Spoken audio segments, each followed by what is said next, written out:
Wait, oops. Hello everyone, my name's Aaron and welcome back to Shadows Over Loathing. I was gonna record episode 2 of Stardew Valley, but my good old buddy old pal Sloppy is not on. So instead of waiting for him, I'm going to instead be productive. Let's gab with Gabby. How you doing, Gabby? It's Ben's Ease Aaron. Shoot the breeze.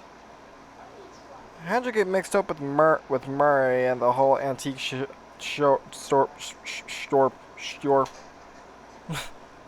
Oh, it's coincidental. Gabby was looking just at old clothes and head over Murray and Jessica talking about a mysterious thing to get. It had an adventure smell. Then Murray said we're gonna need some muscle for this, and Gabby says Gabby has several muscles, strong ones. And that was what it was. Gabby's been helping ever since. I'm gonna have a stroke reading Gabby's fucking messages. The note on the door says, please. I think the store sells broken glass and giraffes. Huh, this building looks perfectly solid. Maybe it's just the people renting it that were condemned. Well, we need to go down this alleyway.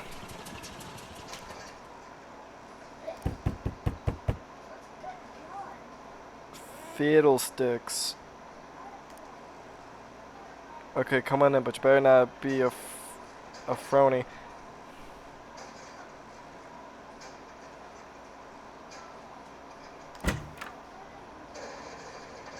Speak easy, friend. This guy loves hitting those spoons together. Spittoon!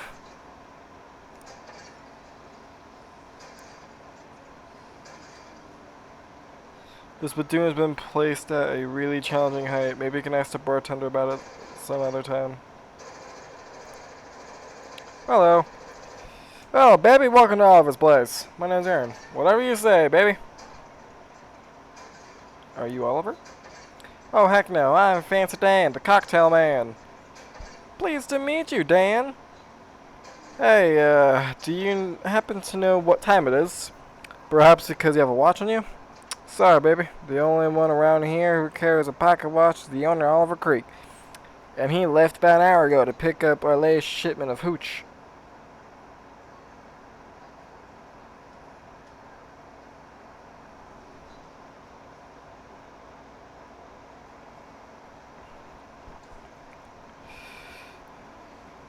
From who? From whom, baby? Before I was Fancy Dan the cocktail man, I was Fancy Dan the English teacher. Sorry, from whom? From the mob guys we always get it from. Where's the handoff? Fancy Dan's mouth. The old refrigerator factory. I see, how do I get there?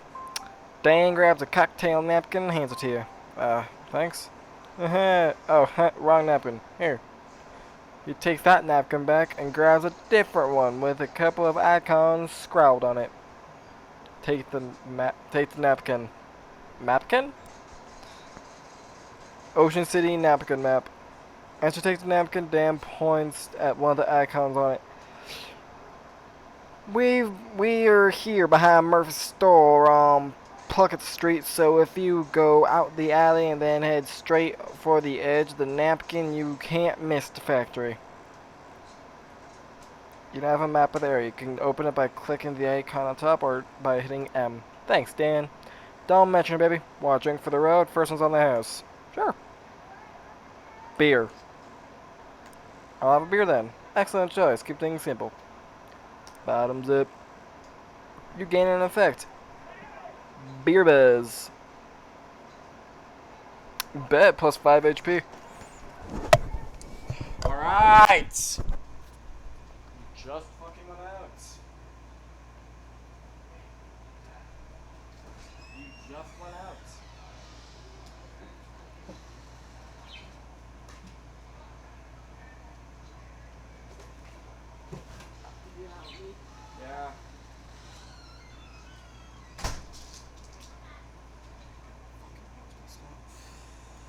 1 second, guys.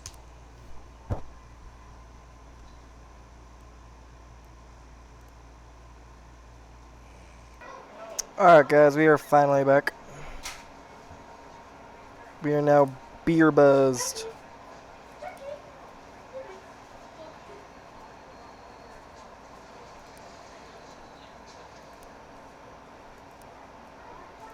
Can I just keep drinking? I'm going to get the...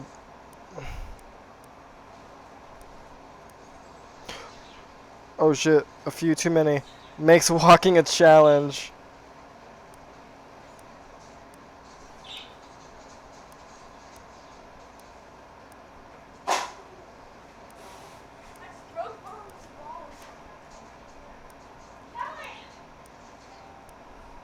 Did I just unlock stupid walking?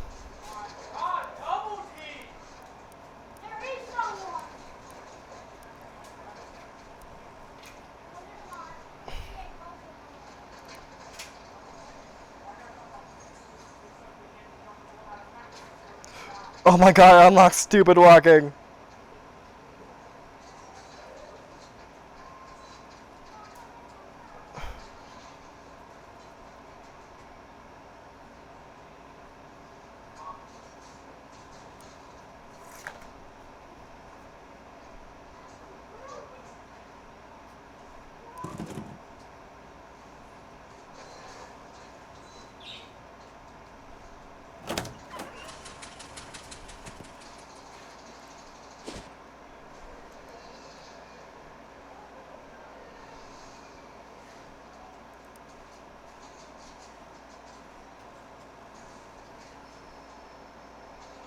You hear a buzzing sound which you trace to a small swarm of very large mosquitoes drafting lazily around a sewer grate.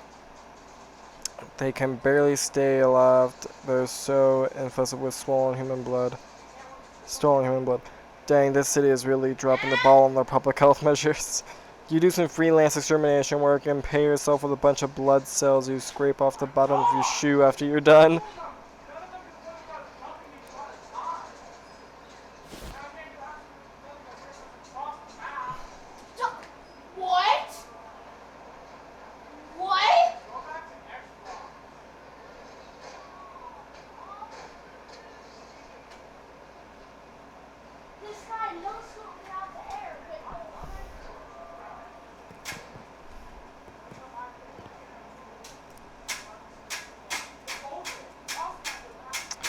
Whoa there, buddy. This is private property. Club members only. Yeah, like he said, club members only. What kind of club is it?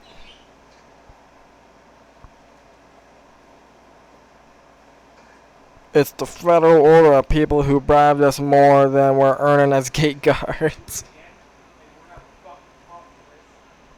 Fought Bamag? Never heard of it. How do I join? What are you, thick? What are you, thick? That was obvious, pal. You give us meat. How much money? 500. How am I supposed to come up with that kind of meat? Yeah, you should try plunder with the other bums over in... Where's that? Just west of here. You can't miss it. Yeah, you can't miss it. For the love of my cherry, dry up.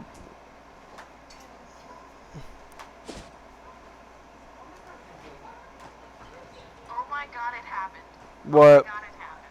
Sloppy just drowned. Oh no.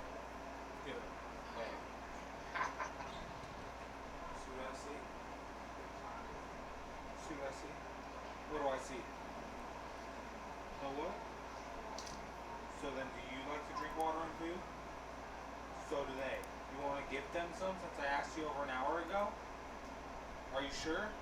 Then go get their bowls, which are out there.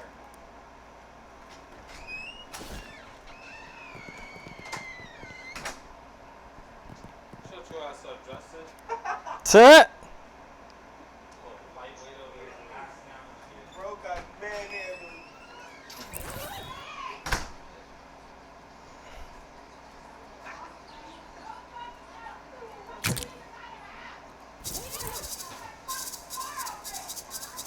I like clothes store.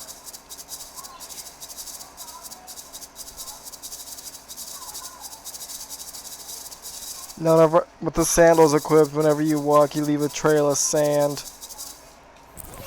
That's great. I would literally hate my life.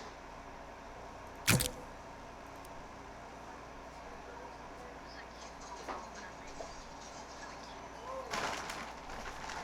Little stick.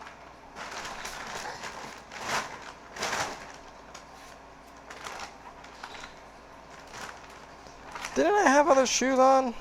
Joy watched you play I Heart Summer, and you didn't go there, so whatever, you guys got mad. So didn't I have other shoes on to actually give me something?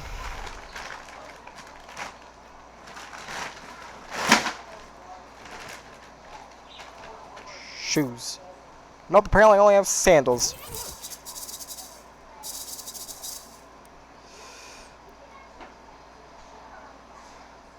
Looks like part of the sign's been graffitied.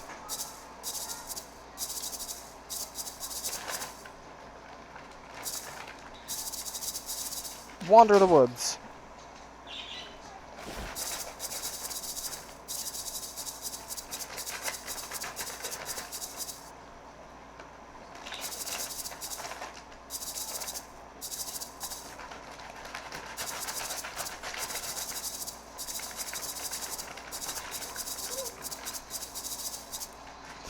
Oh, there's something wrong.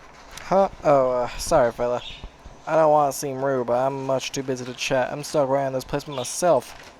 And there's about a million things to do. Well, I could use a little extra pocket meat. How about I help you out?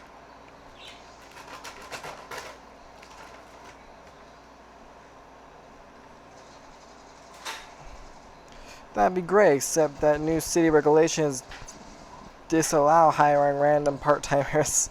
Since this is a multi-perk only office, government contractors are allowed to work here. There's a law against side quests.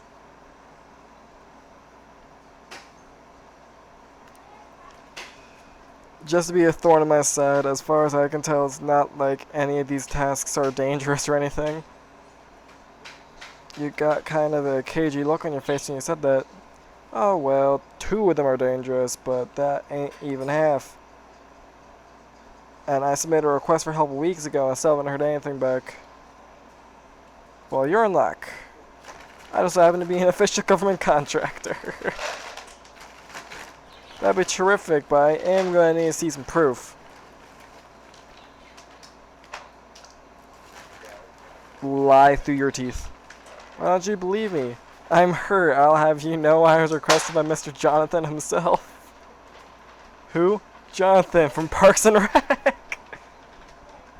Jeez, man, don't you know your own department? He ought to be dismayed here. Oh, that Jonathan. No, that's fine. No problems here. Great. Now, what do you want me to do? Well, that depends. What kind of contractor are you?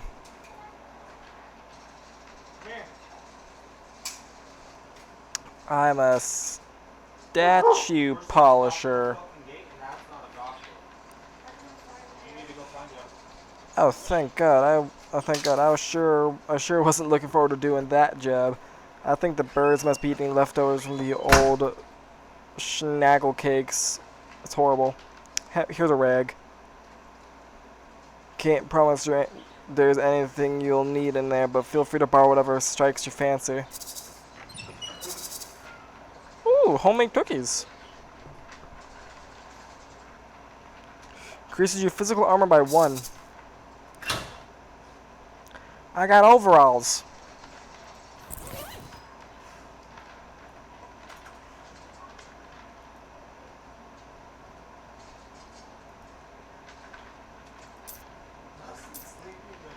He woke up and passed out. I got a battery and junk mail. He went to sleep pretty early.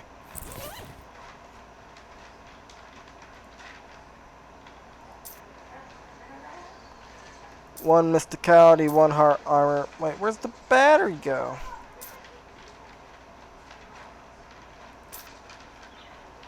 Oh, it's a combat item.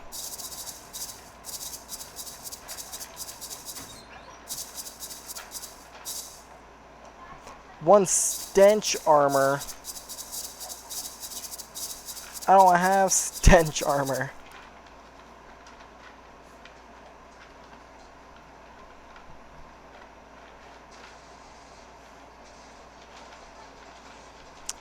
I'm an exterminator.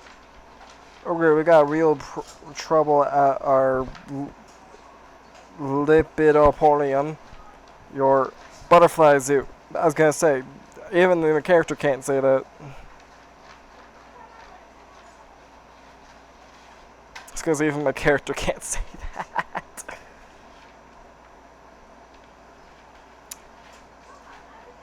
Alright.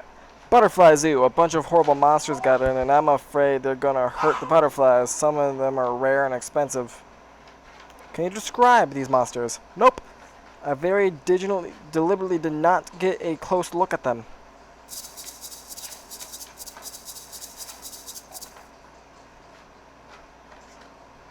You probably don't want the plants to escape. No, fishing!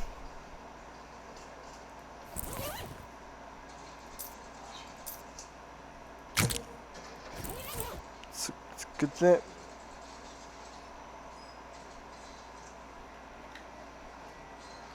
No fishing for compliments.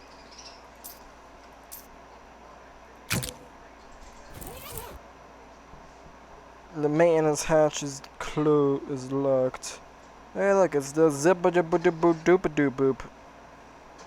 You found it, the world's last remarkable rock.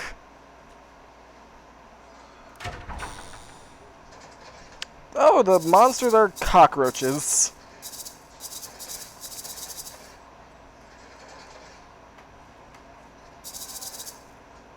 Ooh, nasty goo. Deal 10 sleaze. Oh, they're not cockroaches, they're crickets.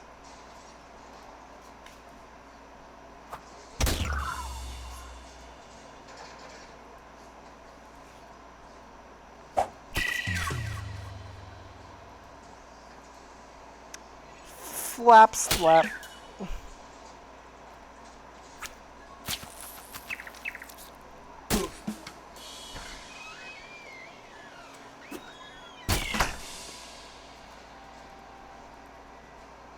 Schwack.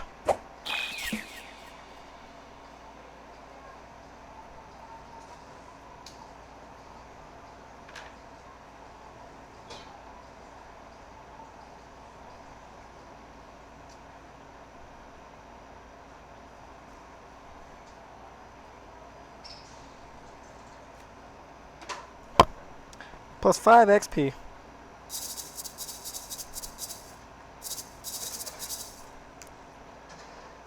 Oh, shit.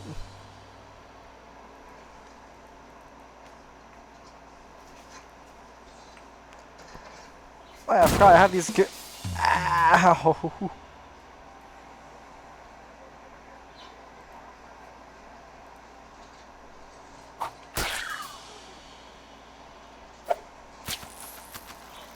No, my cricket. My cricket. My bird. No, my bird.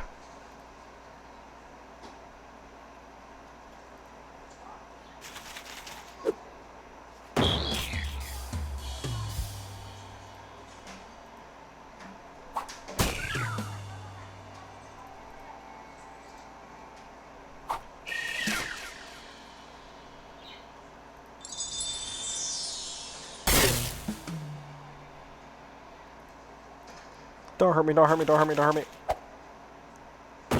Hell yeah.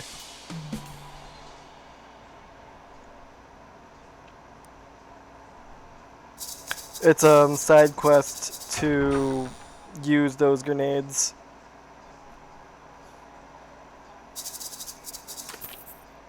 I got rid of those gross monsters in the boba dooba doop or whatever. Did you know they're actually giant? I don't want to know what they were. Thanks. I like to sleep at night. Here's your official city permit. Payment, not permit. God damn it. I'm a landscaper. Perfect. Our blooba dooba doop carnivorous plant exhibit.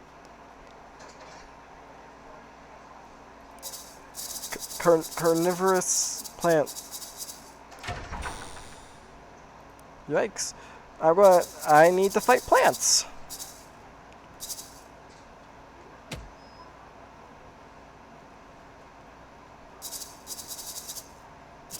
I punched it. Plant sword leaf. Ooh, tea. What do I need? 3 moxie.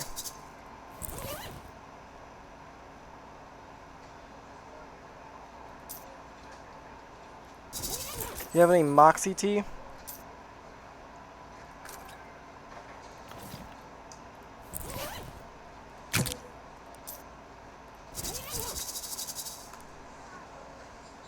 Sick, I got sword leaf.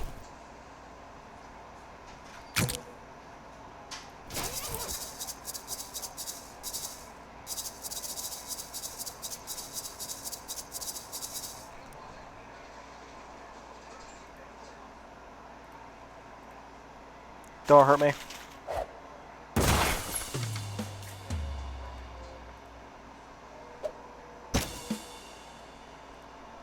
Flip. Stab.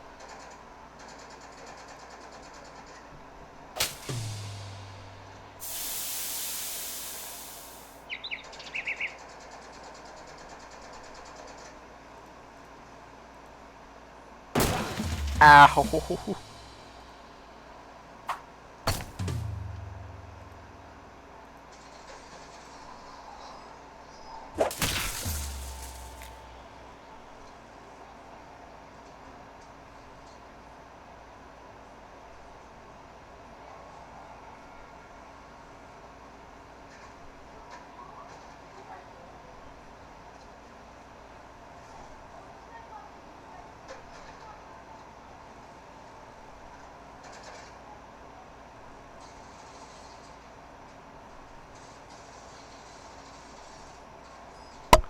Excellent. Hey, I found Josh as a tree.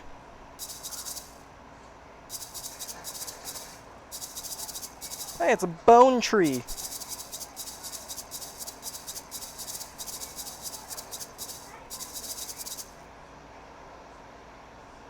Be removed due to prohibition. Funny.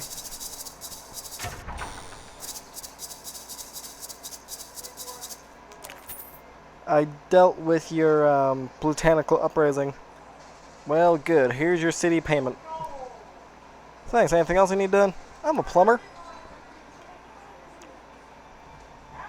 I'm a plumber. Well, that's plumb convenient. I hate these jokes so bad. Our fountain stopped running because it requires a real specific water pressure, and the pressure we get in from the water supply has gotten unreliable lately. So I need someone to go down and adjust it. I'll unlock the manhole for you. Sounds easy enough.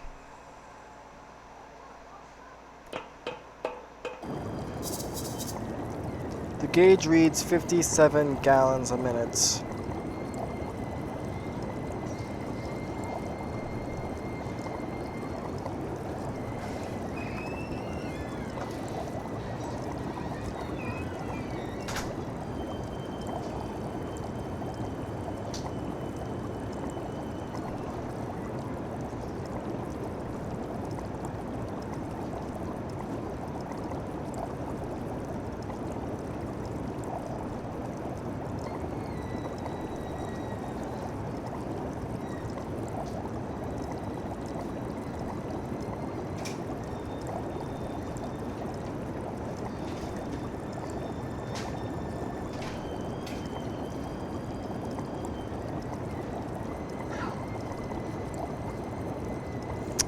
Alright.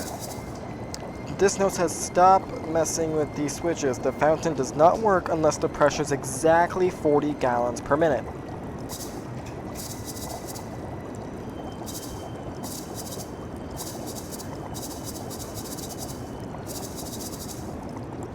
Oh! Bet! That's easier than I thought. The fountain appears to be fountaining correctly now. Can I fish in it?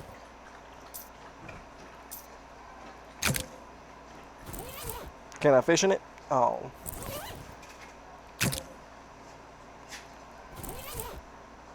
You know, technically, I'm a Pokemon now. I can use Razor Leaf.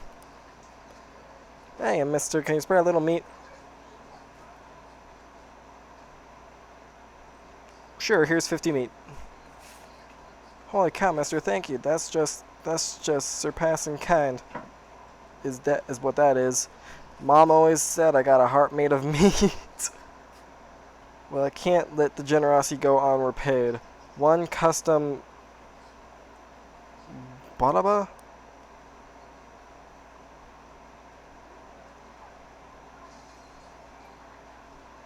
Wow, that's terrific. Thanks. No problem, man.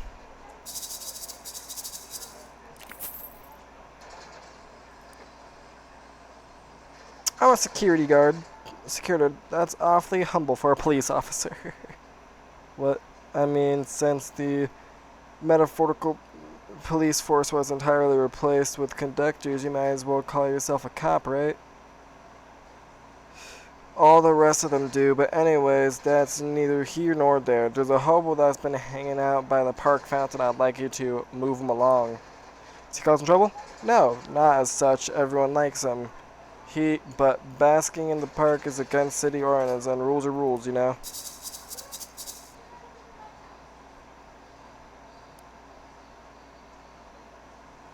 Hey, I need you to leave the park. You what? Yeah, sorry, but the caretaker says you gotta go. There's a city ordinance against basking here, he says. Humph. Funny how that only starts getting enforced after I stopped giving that bozo a cut. 'Cause you and I both know only the police can actually run me off out of here, and you ain't no foot. This is true. Can you leave as a favor to me? I can make it worth your while. Well, okay, you seem like a decent fella, and I guess I owe you one. I'll find somewhere else to toot this old tube. Thanks.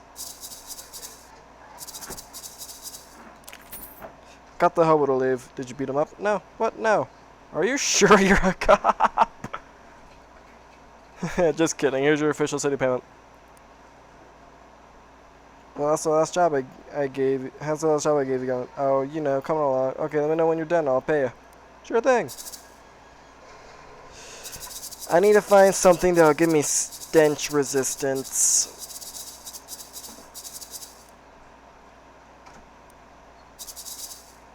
So I'll have to come back.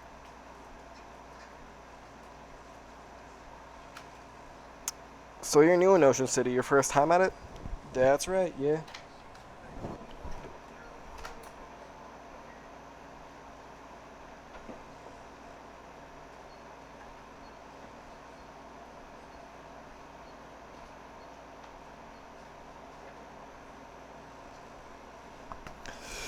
What things have you got of it? Well, to be honest with you, it seems a little rundown. Yes, Gabby understands you. It was much nicer before an economy happened. Lots of people, very excitement. Oh, have you seen the boardwalk yet? It's like a cat wearing pajamas. I've actually heard that saying before. It has games there and a fortune teller. Well, that does sound like a cat wearing pajamas.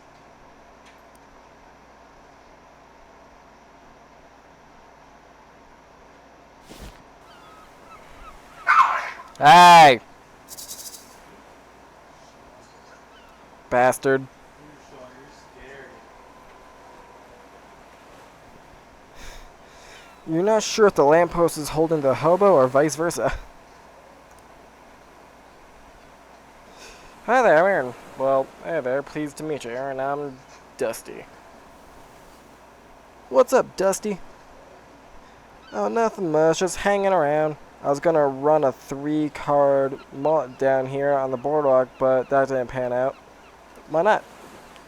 Well, there's a fella already running a game down the way, and I prefer not to step on his toes, just as a matter of professional courtesy, you see? Yeah, see.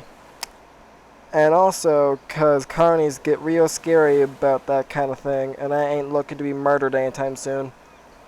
Anyway, I can help? Well, that's real kind of you. I was thinking of looking for a different corner. Can you spare a nickel for a cup of joe to get my feet moving? Sure. Thanks, pal. You're a real good egg. She gives you a wave and wanders off.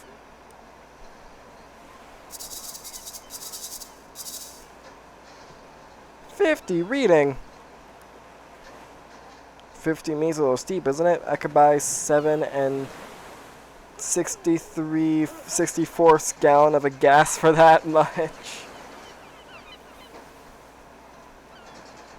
Screw it. The first card reveals the past events that led you here. I think this one is the Mistress of Swords. And what does the Mistress of Swords represent? She flips through her little book. The card regards a lingering memory in your family's past. I see a circus. Oh god. Huh, I don't remember anything about a circus. The second card is about where you are in the present. She draws a card which she drops on the floor. She draws another card. The One of Clams. Very interesting. Huh. The One of Clams? What does the One of Clams mean? This card indicates that you're in a fortune teller's tent. That's incredible. How did the cards know? Final card reveals what's in store for your future. Ah, Priest of Saints. Really? In your future, I see either wealth or poverty, depending on your choices. I see. Consider what just happened. A few minutes later, think about the Torah reading. It's poverty.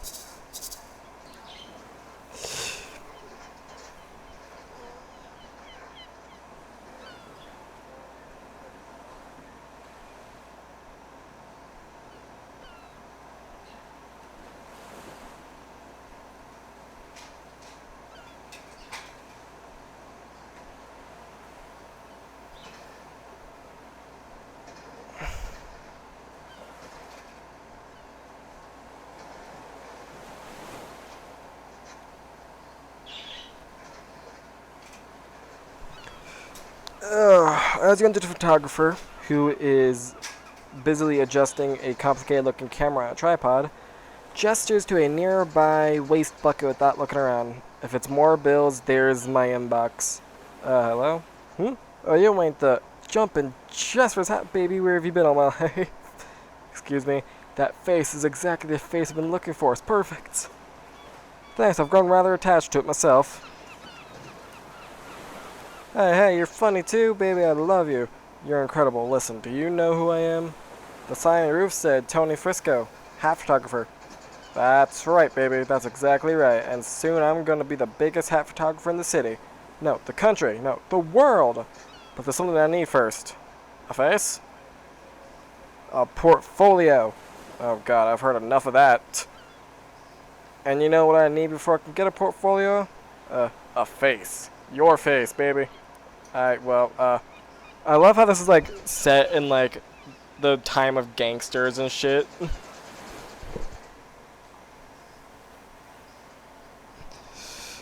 Don't say no. Don't you dare say no, baby. Listen, it's easy. All you gotta do is stroll in here wearing a hat. And all I gotta do is take a picture of that hat. And then we're both gonna be rich. Rich? Rich.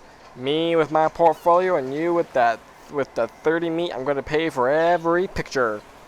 Huh. Well, gotta be different hats though. Gotta be different hat every time. I can't pay nothing for the same hat twice. Got it? Okay, how about this hat? What is that? An on-cursed fedora? Perfect, I love it. Here's your meat, baby. Spend it in good health and come back soon, okay? Okay. Why does your character walk like that? Because he's drunk as fuck. Really? Yep. A grouchy looking guy is standing under the shade of this tiny building's eaves. Talk to him. He glares at you, silently. I'm gonna let that dog fuck you up.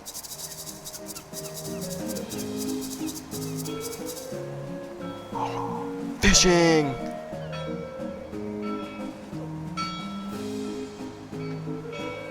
Fish in a sack?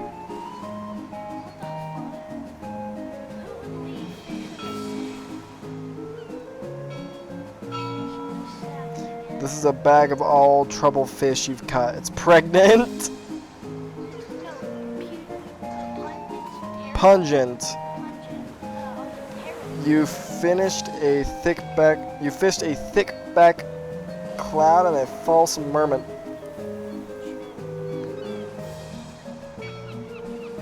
Oh, I got a crusty ring.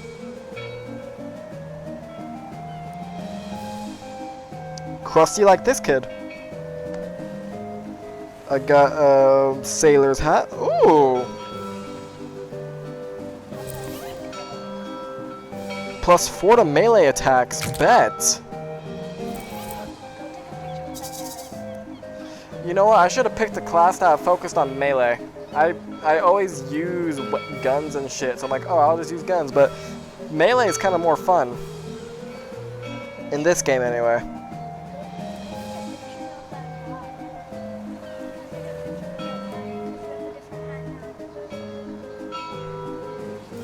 Oh, I should have read that.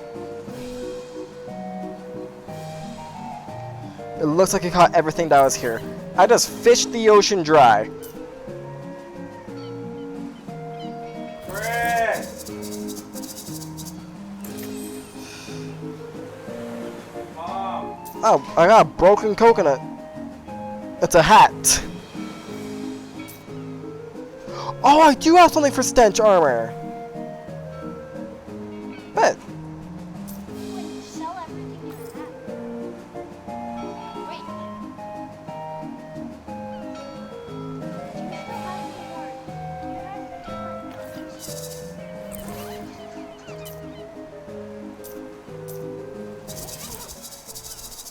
Go take a picture. Broken coconut.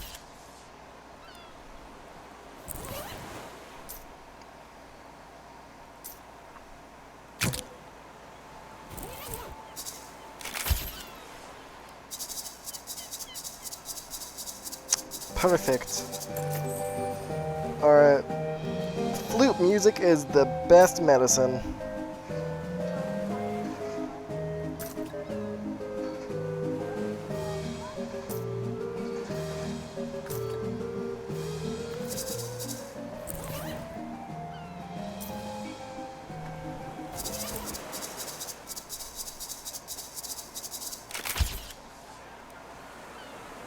That's funny.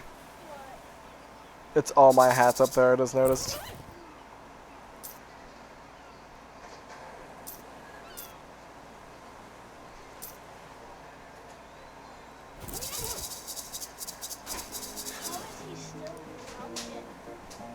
Step right up, step right up. Test your strength, your agility, and your intelligence. Everyone gets a prize. You there, sir. Care to face a challenge of a lifetime? Only 10 meat. What's the challenge? I like to start newcomers off with something relatively easy. All you gotta do is guess my age, throw a dart to pop a balloon, and drive a nail into the board with one swing of a hammer. At the same time? That's right, care to try it? I need +3 to all my stats. Which I'm not far off. Oh, I could get my bamboozle skill.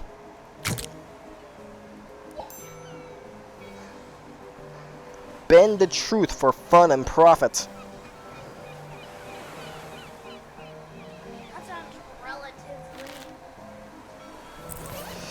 I only need one more muscle, actually.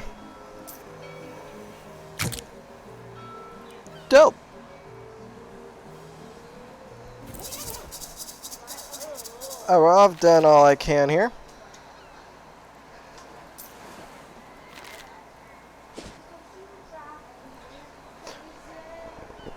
Why are you still drunk? On your way to where you're going, you happen to notice a guy across the street in a particular. You notice that he is sitting on top of a mailbox. He notices you too and extends his hand towards you for a handshake. You call out across the traffic. You realize I'm about 30 feet away, right? Yeah, but I can't leave the mailbox. Sometimes I regret my curious nature, but I gotta ask. But I'll ask anyway. Why can't you leave the mailbox? Come over and I'll tell you. Sure. What's up, Marvin? There's a mailbox here with the gas end up of it. The guy reaches down from his Porsche shaker hand. Hi. Hi, I'm Marvin. Hi, Marvin, I'm Aaron. What are you doing up there? A stunt. A stunt. That doesn't seem particularly stunty. You're just sitting there. Yeah, but I've been sitting here for 7 months, 15 days, 9 hours, and 41 minutes. Why? Why? It's a stunt. Okay, but are you protesting something or trying to attract attention to some cause? Nope. Do you have money riding on this? Is it for a bet or a contest? Nope. I feel like you don't really get the concept of a stunt. I guess not. Say, would you mind helping me out with some? Sure, what's up? I've mainly been eating snaggle cakes while I've been up here, and I'm out. Can you grab me some more for me? Snaggle cakes. Ugh, you can't be serious. I'll admit they're an acquired taste. And I guess nobody other than you wanted to acquire the taste of powdered milk mixed with sawdust with the nails still in it. Because Saggle Mills went out of business years ago. Yeah, but the shelf life on those things is incredible. It's what makes them so good for stunt rations. I got my supply from Harlem's grocery down the street. Could you go pick me up some more? Yeah, okay, I'll be back.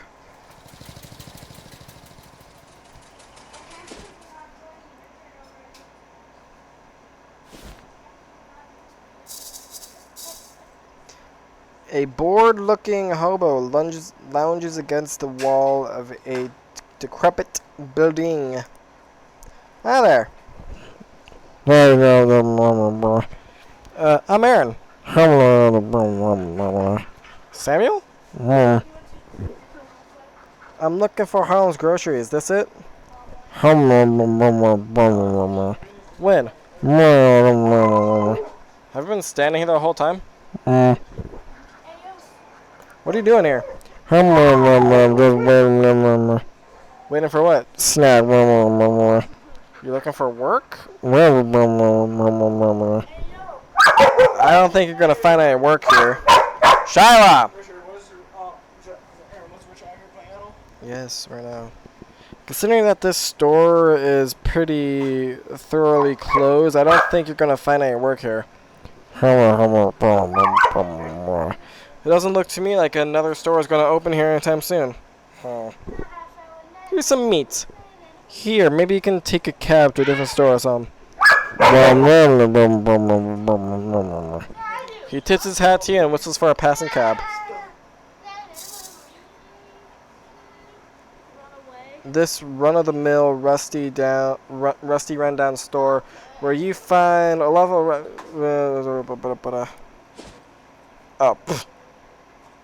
I didn't want to go to the map. A filthy trash can. Dig through it. You know it. Your effects are rewarded with one shoe. Saves you the trouble of using both feet for walking.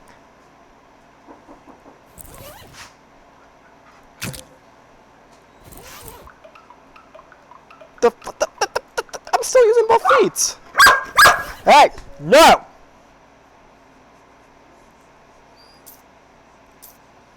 I'd rather have the sandals, because at least they do something.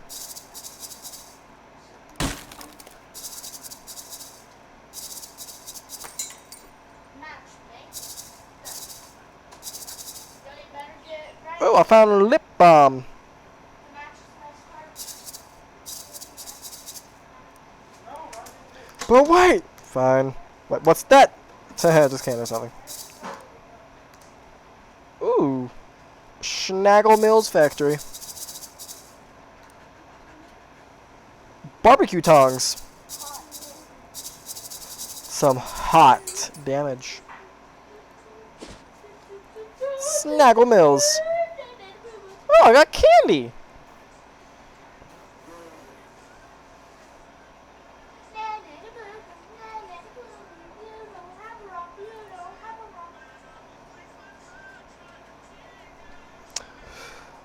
Gabby takes a pizza can out of her purse and tosses it in her mouth, then holds the purse out to you. Want one? Sure, thanks. Your purse is just entirely filled with saltwater taffy. Yes, it's Gabby's favorite. Increases the damage of your ranged weapons attack by 1. I guess I did hear somewhere that goblins process sugar really effectively and don't need as many vitamins as humans. Haha, jealous. A little bit, yeah. Snaggle cakes. Grab a case for Marvin.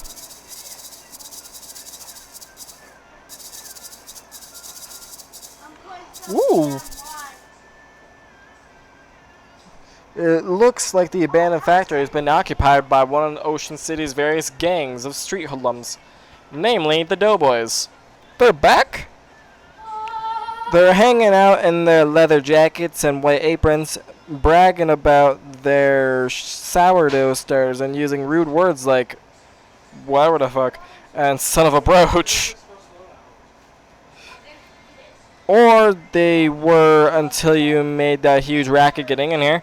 Now they're staring knives at you and also pointing knives at you. And they're bread knives, which are serrated, so you really don't want to get stabbed by one. Whoops. A mound of loose.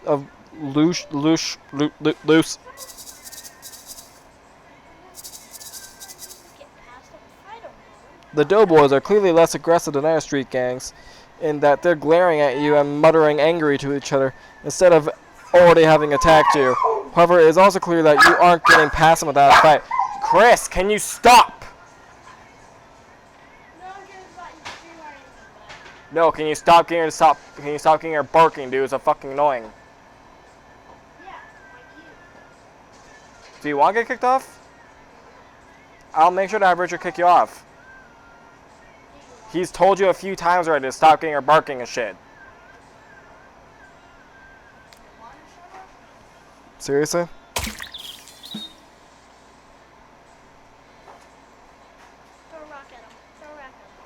Go, good. Ow.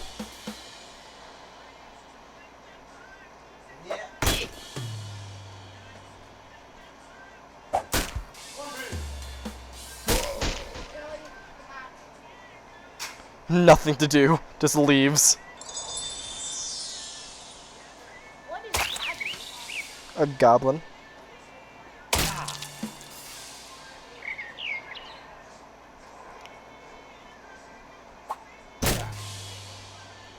Use razor leaf.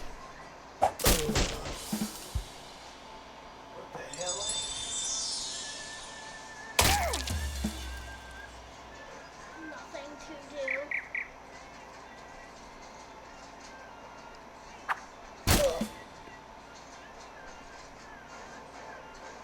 Razor leaf.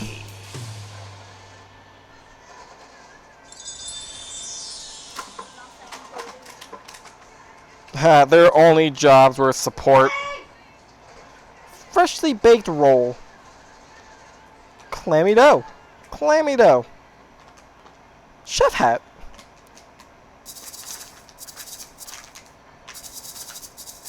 Can I take the sure? Nope. Well, hey, more doughboys. Fight these ones too. The head honcho.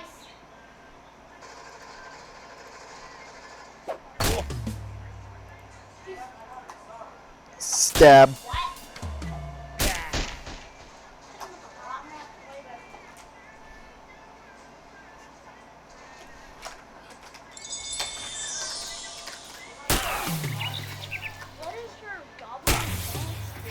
heals everyone in the party by 5. Go, Razor Leaf! Go razor. Where did you get the razor leaf? Off a plant. And I'm saying Razor Leaf like the Pokemon move. Yeah, attack the little guy. Oh my god, you just killed it. I felt like it.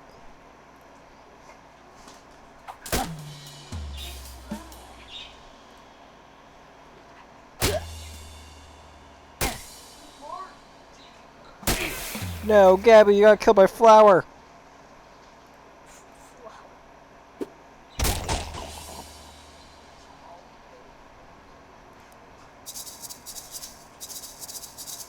Ooh. Satan. Chemical. Miscellaneous chemicals. Do some cooking. Fancy foods. Ooh. Blood pudding. Plus 10 max HP. Why are you throwing stuff at me? At me. Now I can fight the boss.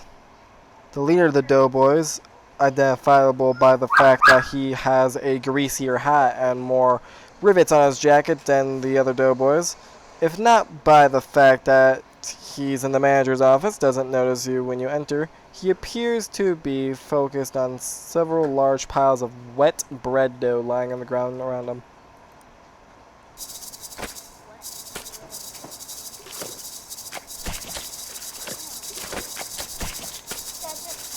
Are you still drunken? Ew, thanks, artist. Are you still drunken? It's a permanent effect, yes. What the? Who the hell are you? Ellen. Helva isn't really bread. Aaron. Ah, fine. Get the hell out of here then. What's Helva? It's sort of a flatbread. I feel like you're really scraping the bottom of the biscuit barrel with that one. Gabby, right now, I'm gonna beat the crepe out of you. Okay, oh, that's much better.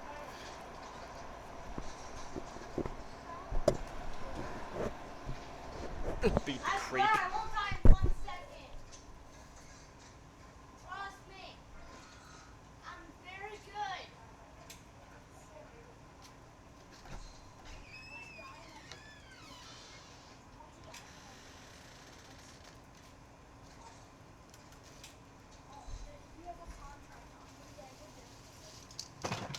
I'm being hunted. You should probably play it up. Don't fight me yet.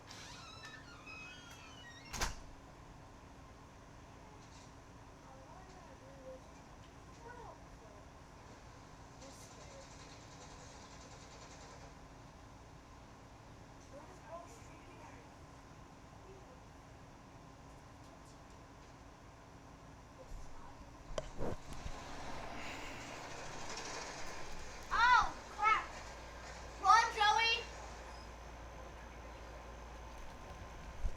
Ugh.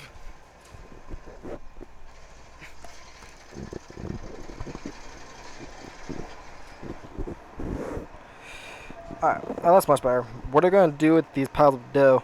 Not that it's any of your business of yours, but I'm perfecting my recipe for a bread golem. Soon I'm going to be running this town. Oh yeah? You know my army.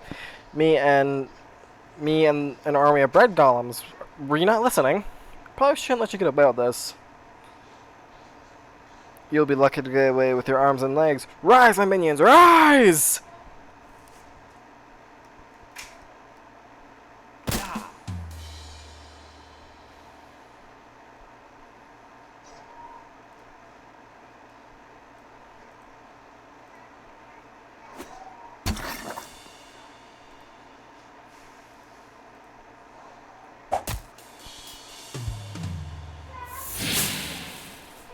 Not the baguette! Oh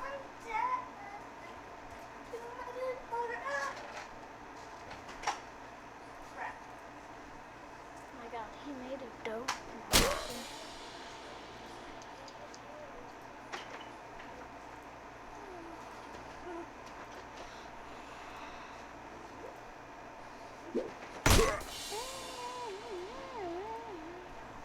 Oh crap, wrong person. I did not mean to attack him.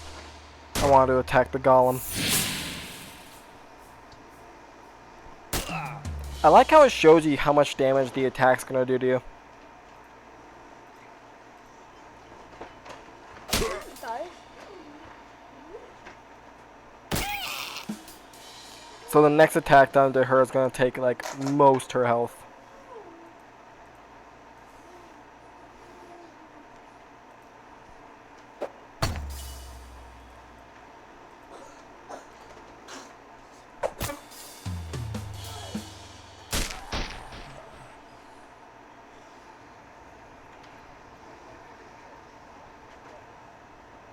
Kabita's pants.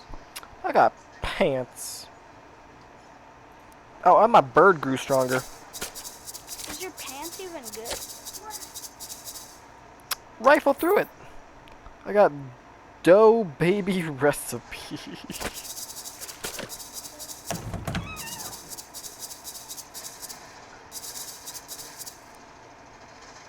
Oh, okay. Jesus Christ. Alright, Morphin, come back. Hey, baby, what's happening? Oh, hi. I can see you dig the shades. You got good taste. What the what? You like my sunglasses. Oh, gotcha. Oh, I got sunglasses, bet! Oh, it gives me 1 moxie. Sure!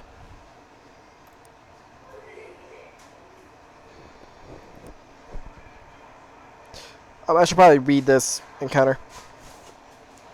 Oh, gotcha. I don't think anyone calls them shades for at least another 30 years there. Or 20. I pride myself on being on the cutting edge. He flips open his coat, showing you rows of sunglasses inside. Sure, it's a deal. That's what I like to hear. He takes your meat, selects the best pair of sunglasses for you from the lining of his coat. Looking good, baby. Nice doing business with you. And that's the last of the cash I need to square things up with Mr. Brewster. So thanks for that, baby. See, she's the lady that runs the boarding house. Me and the other traveling salesmen stay when we're in town. She's strict, but it's a nice place. Check it out sometime.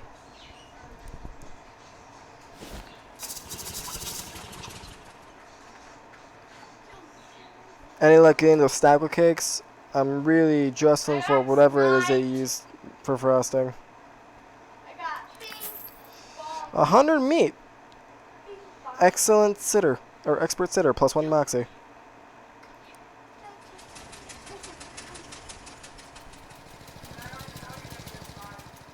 Huh? There is no fall damage. No?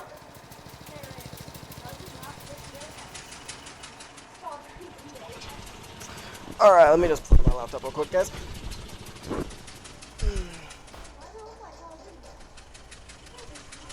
I know my laptop is getting close to death when it starts going dark. I'm not gonna be in the corner with invisibility at all. I'm gonna be standing over here, honestly.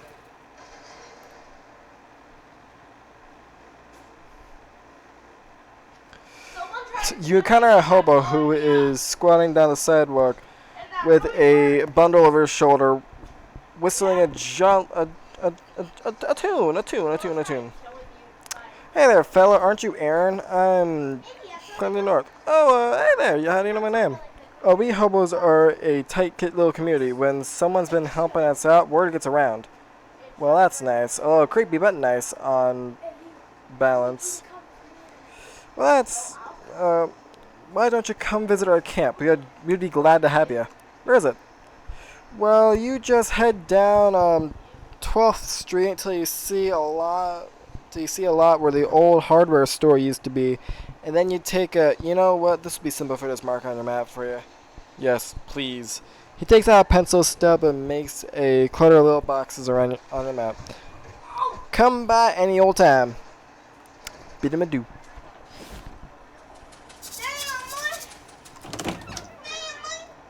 As you enter the boarding house, you discover some kind of hullabaloo, or perhaps a kerfuffle. A stern-looking middle-aged lady is surrounded by 6 adjacent men, all talking to each other. Gentlemen, I insist you settle down at once. We won't get to the bottom of this with you all acting like panicked school children. Miss Brewster, you've got to call the cops. Huh? What's this town calls police? I wouldn't trust to solve a jigsaw puzzle, let alone a serious crime, and I won't have these hooligans turning my house upside down. But there's been a murder! Somebody has to do something. What you can all do is go to your rooms. Let me think. Good gracious. The men file upstairs. Talk to the woman. I'm gonna solve a murder. Excuse me? Miss Brewster says, I'm sorry, I don't have any vacancies, or well, I suppose I do, but I can't let you have the room until this whole mess has been sorted out. One of these men said something about a murder. Yes, it's absolutely ghastly. One of my loggers was murdered in the night, and nobody heard or saw anything. I'm practically at my wit's end. Offer to help. Maybe I can help. My name's Aaron Rhodes. I'm kind of an independent investigator sort of thing. Oh, like the Barton fella in mystery novels. Yeah, sure. Well, that's marvelous. If you can solve this mystery, Jesus Christ, I can pay you quite reasonably. It's a deal. Thank goodness. What can you tell me about the victim? He was a traveling salesman. All my loungers are traveling salesmen. What did he sell? Oh, they come and go so frequently. I'm afraid I haven't the faintest idea. Well, how did he die? I'm not sure. The body is missing. Look, you better just go and have a look for yourself. He was in C3. I locked the door so that no one would go messing around in there.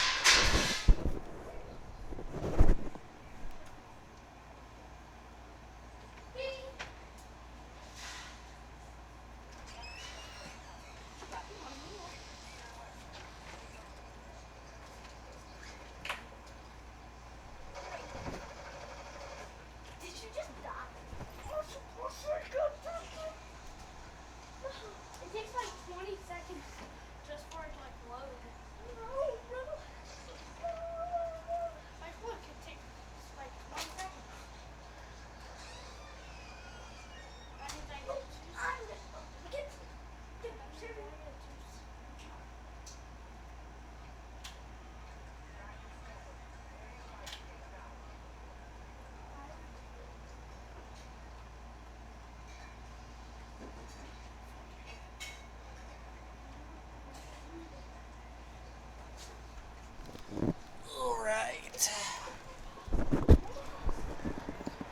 Alright.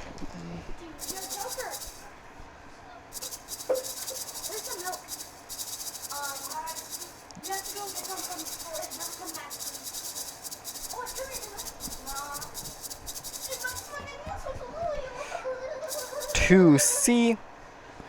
Should probably check out the crime scene and C3 before trying to envy the loggers.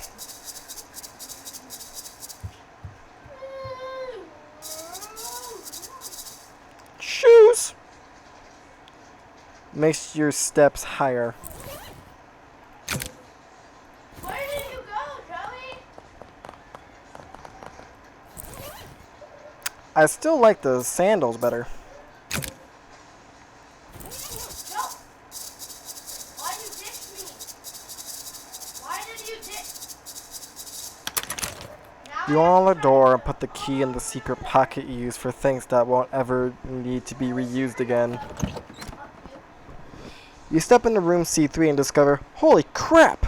A massive pool of blood on the floor, and like Miss Britter said, there's no body in sight. Check underneath it. You roll out the rug and, whoa, what the heck? There's a crazy oscillate diagram underneath it.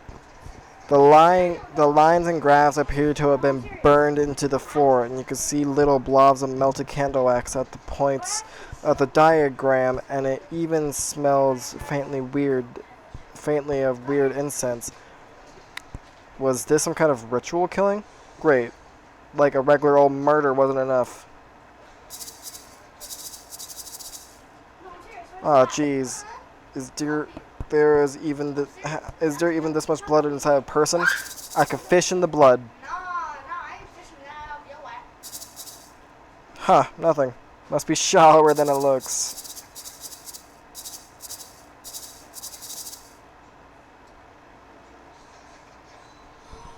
Joey? Look what spawned again. Handful of clean water. Hey, come here. This spawned again. No.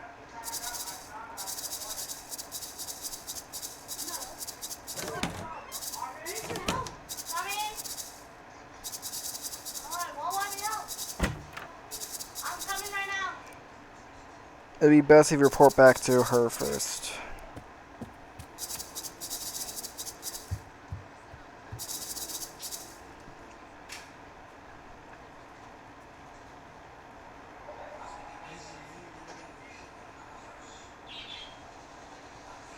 Scissors. How much? How much? Not go in there, Victor, okay? God, I'll get that. This is what I remember you.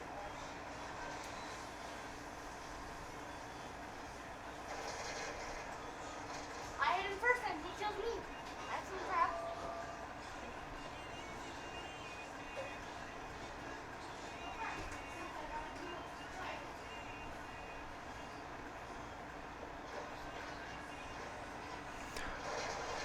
Well, I had a look in room 3C. Did you find anything? I found a huge puddle of blood. It was really gross. Did you find anything else? Yes, actually. A ritual circle. What? Oh my goodness. You think it was some kind of black magic sacrifice? I'm afraid it looks that way, yes, ma'am. Well, I've always felt a larger religion was no business of mine, but I won't stand for this one bit. Are any of your loggers involved with the occults? Do you know? I do recall that one of them specializes in selling occult supplies and Veneria, but I'm afraid I don't remember which one. You'll have to ask around. There's no response. You try to nod, but the door's locked. You knock on the door and a nervous-looking salesman peeks out. What are you doing in the hallway like that? Don't you know there's a murderer on the loose? I'm investigating the murder, actually. Oh, thank God somebody is. What do you know about the other salesman here? I know that there's a guy who sells occult stuff. I gave him a weird brooch, though. I know about him. All I know about him is that he doesn't live in the room below the sunglasses salesman. I see. Neither of them are the victim, by the way.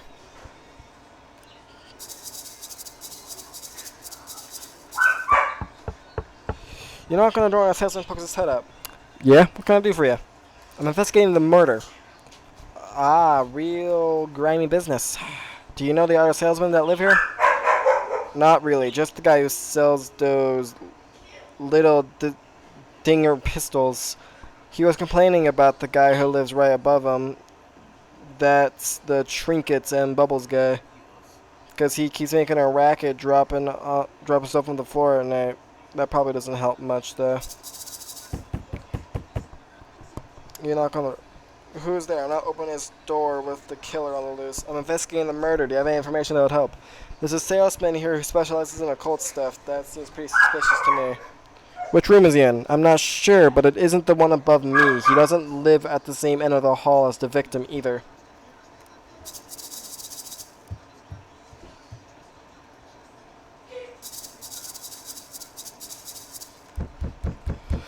You knock on the door. Okay. This is the sunglasses salesman. Yes, I'm not gonna do. Oh, hey, we meet again. Oh, yeah, you're the sunglasses guy. That's me, baby. What can I do for you? I'm investigating the murder. Oh, no kidding?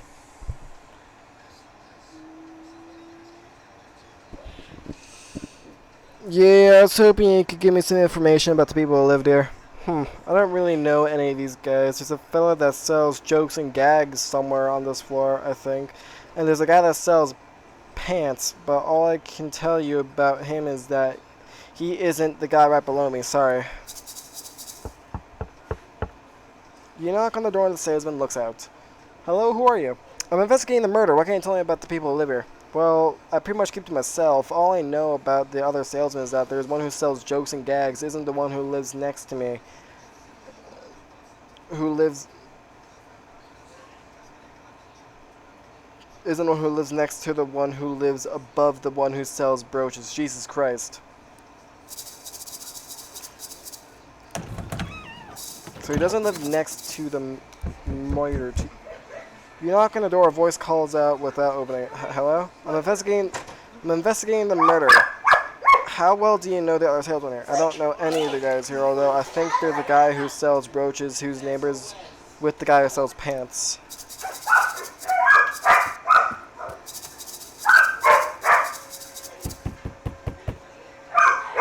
You knock on the door and the salesman peeks out again. Don't kill me. Oh, it's you. I'd offer to sell you a dinger again, but I've decided I should keep them all handy until the murder is cut. That's alright. Could you just repeat what you told me before? Oh no. Come with me, I have a challenge for you. Yeah.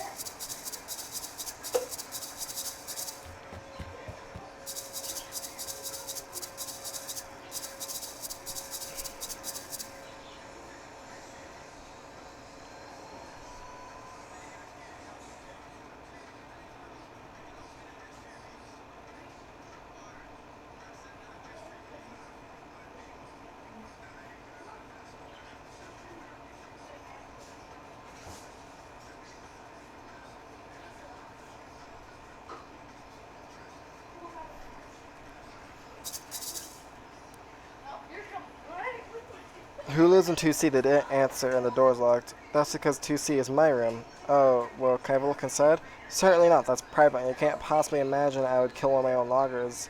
That would be terrible for business. Guess you got a point there.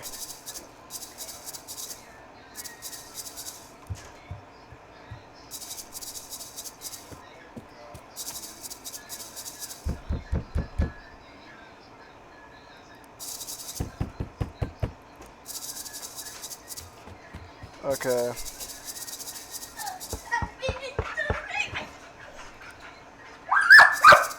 Stop it!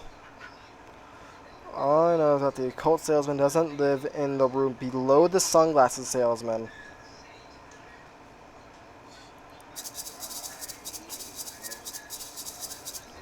Okay, so he doesn't live in this room.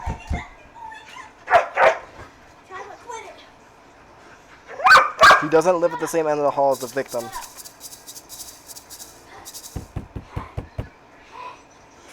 Actually, just the same one again. I forgot what he said. He lives right underneath the guy that sells trinkets.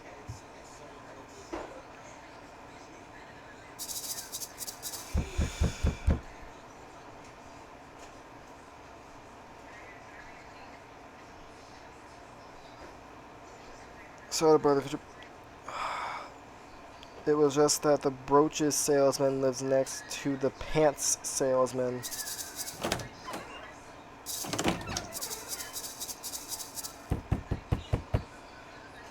The salesman who sells jokes and gags isn't the one who lives next to the one who lives above the one who sells brooches.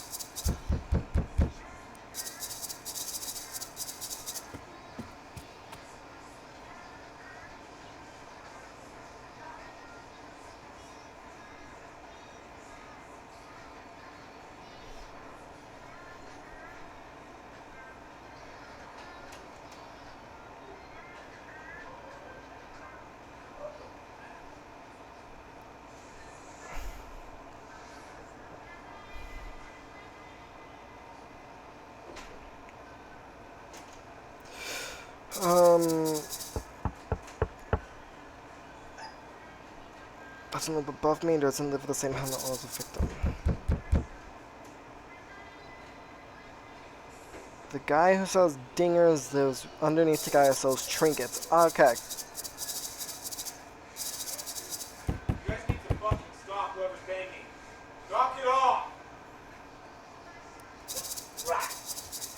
So the trinket salesman lives here.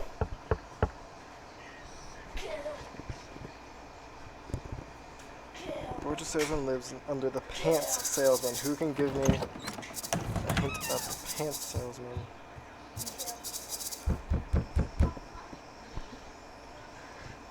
Doesn't live above me and doesn't live at the same end of the hall.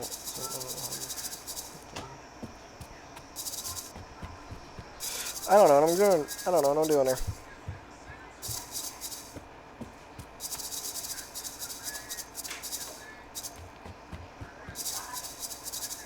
So this is the hall of the victim.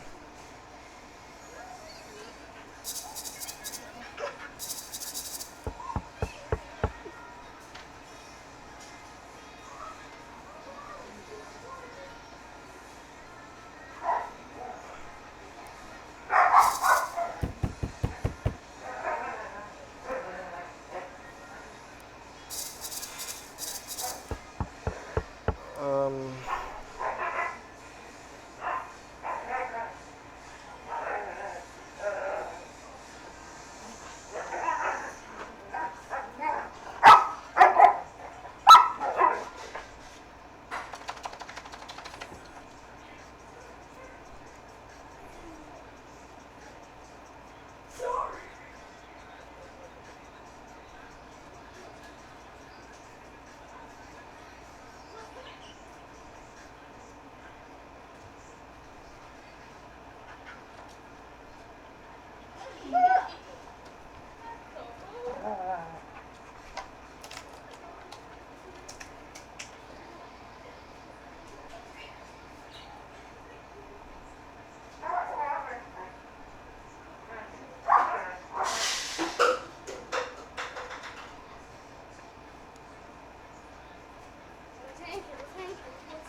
Where did he go?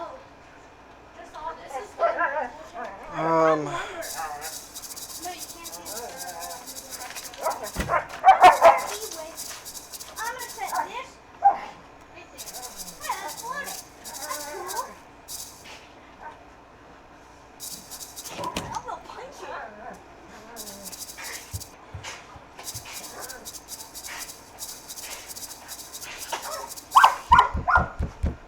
Oh no. I'm gonna go Hey! into the nowhere.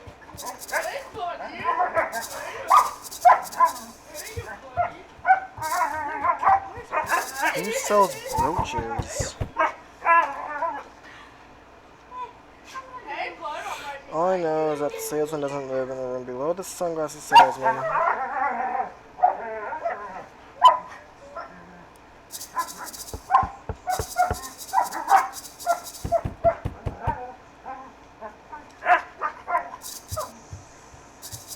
Trinkets guy right here.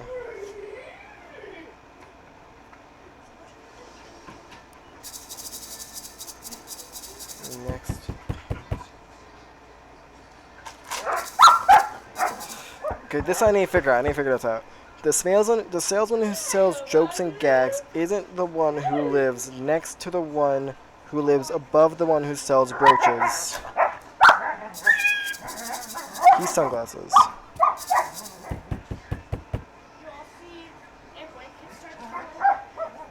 I don't know what he sells.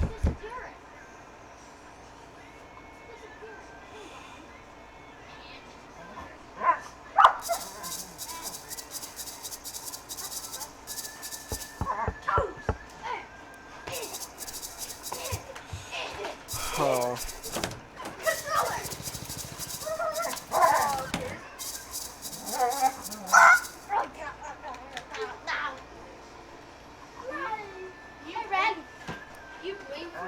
Well, I figured out who the occultist is. Maybe if we confront him with it, he'll either confess or give us some useful information. Are you certain you know which one it is? I won't have you accuse the wrong fellow.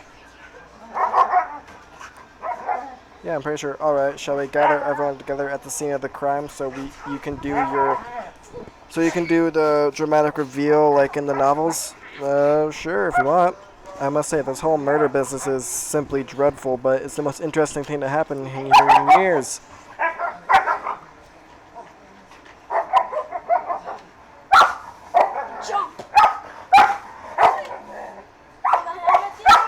Hey, stop it, dogs! Faggot.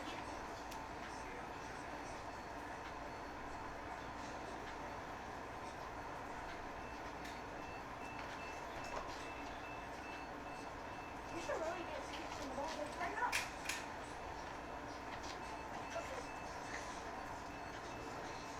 Why do you think my toes are wet? It's a little wet.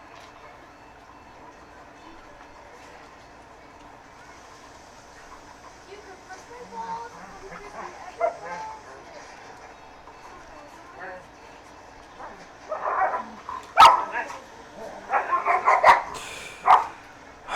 Alright, well, I suppose you're all wondering why I've called you today. I assume it was so you can tell us who did the murder. Hey, that was my guess, too. Shiloh! Calm down, dude. Right, well, as you can see by this weird circle on the floor, this killing probably had a cult sacrifice. Therefore, their most likely candidate is the occultist good salesman, who is the guy in 2C. What? No, I don't. I sell pants. I'm the one who sells occult stuff, and I didn't kill anyone. This isn't even one of my circles. Well, no, wait, he wasn't here before. Suddenly the wardrobe flies open and a salesman jumps out. Haha, I fooled you all pretty good. What? Who the heck are you? I'm the victim. I sell jokes and gags and stuff. How do you like my new giant fake rubber pool of blood that isn't a scream? Oh my god. I got foot's ring. Makes you more likely to encounter a traveling salesman. He'll only give you something for being such a good sport, kid. We're in good health. Now, if you excuse me, I gotta roll this blood back up, and 9 people in this tiny room is 8 too many.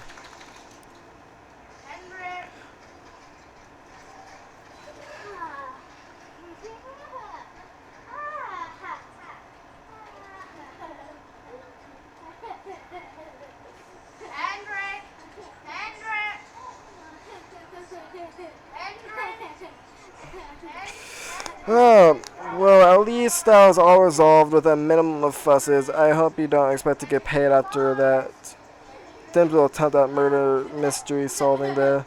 Well, at least it was an experience. Dogs!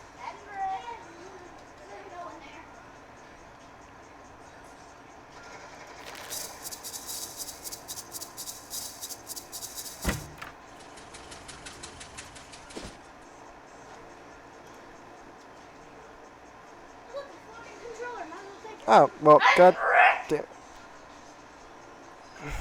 Oh, look, a free chair. Hey, yo. Hendrik. Chair fights back. Kill it. I'm gonna grab a knife. Hendrik. Slit its throat. Ethan, hold on. Chop into little tiny human-sized bite bits. The fuck? Hey, yo, someone's here, by the way.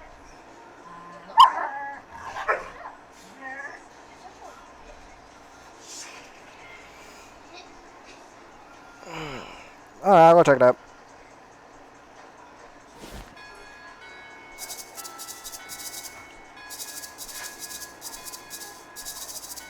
Huh. Strange symbols on that thing, too.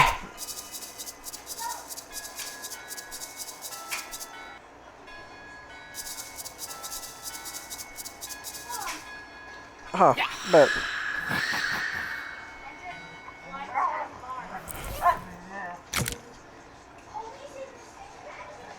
crack open and deal your muscle and spooky damage.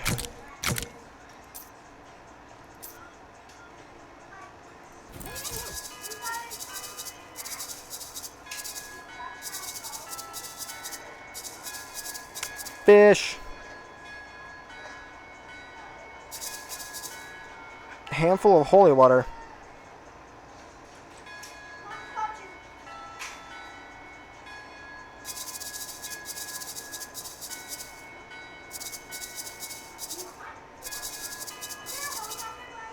Man, I'd be missing out on a lot of shit if I didn't grab the fishing rod.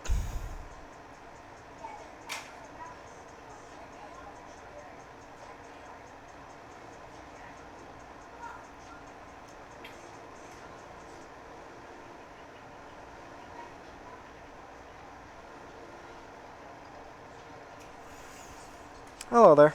Oh no, what am I gonna do?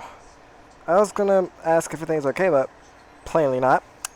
Oh, I'm sorry, I didn't see you there. Services are cancelled at the moment. What's the matter? One of the urns has been stolen from our chambers. Stolen. This tiny cathedral has catacombs? Well, it sounds nicer than basement.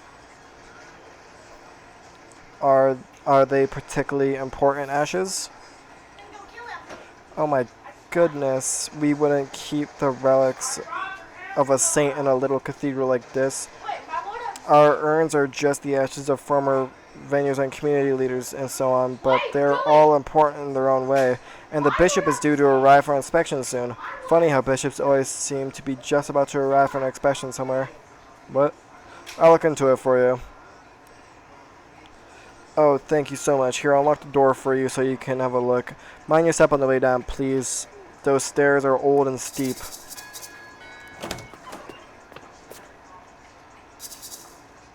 A fancy pedestal with an urn on it. A fancy pedestal with an urn on it. A fancy pedestal with nothing on it. There's a patch of tomb moss growing on the wall here. It's a very old manhole cover. It's a guest book. Yay, camper. On loadout. Captain Dutch's home. Directly on the. Sign the book. What does he have? What color? What's it called? There's one match left unlit. It's a big crate full of identical empty urns. Must be spares.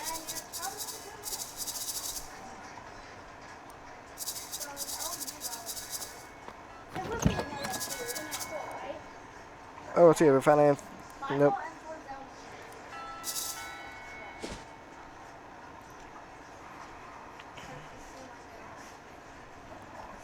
A thin, nervous-looking man in a suit stops you. Excuse me, sir. Do you fear for your safety in this dangerous city full of hoodlums and criminals?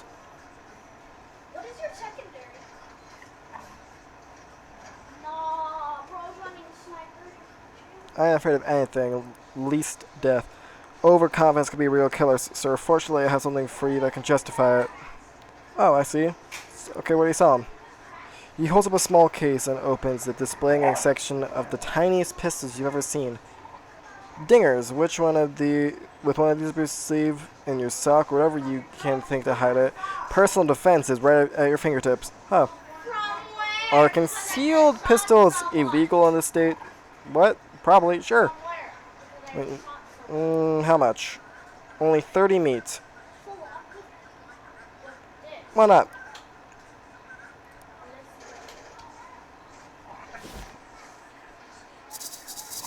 This rock is steaming. You're like nowhere. You're somewhere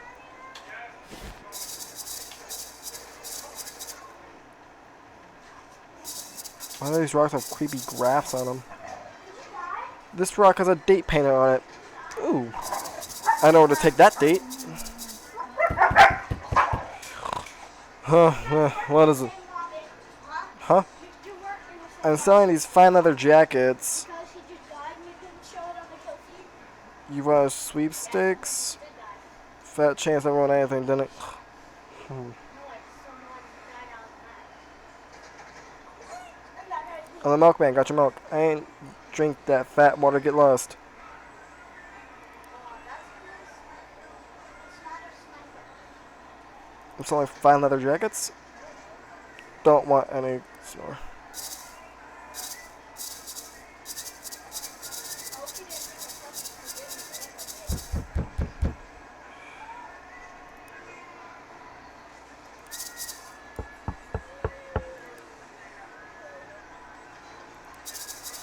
Huh.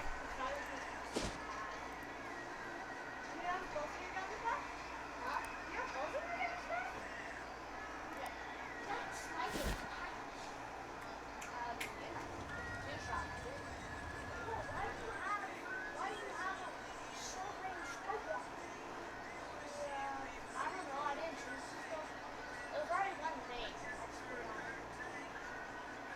Oh, wait, this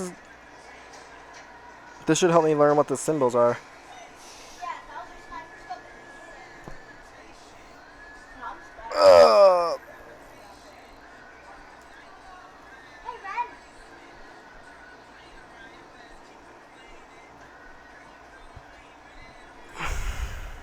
Hey, Ren.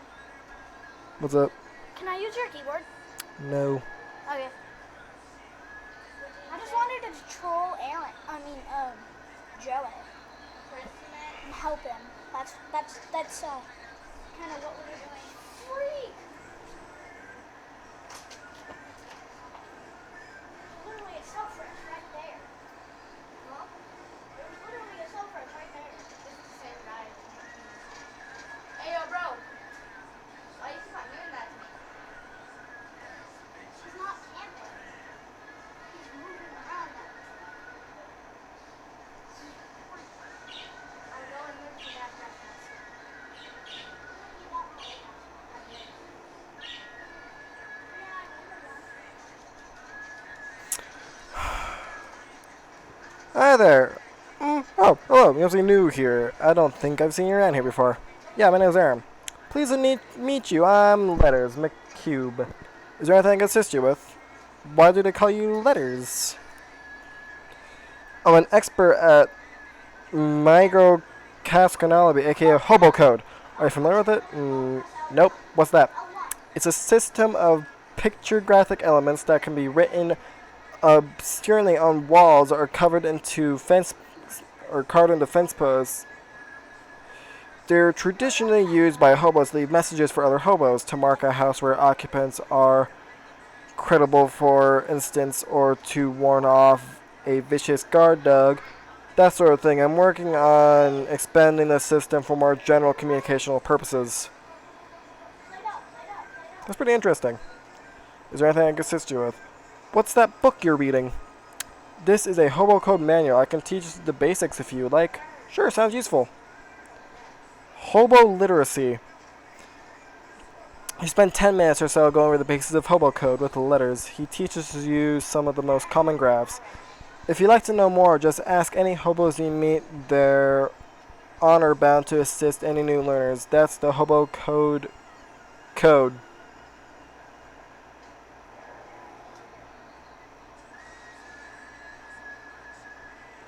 Can I press 1? Neat, thanks. What's all the stuff in this room? Stuff is a little overboard of a topic for conversation. Feel free to point out any particular object you want to ask me about, though. I'm always happy to inform. What's this?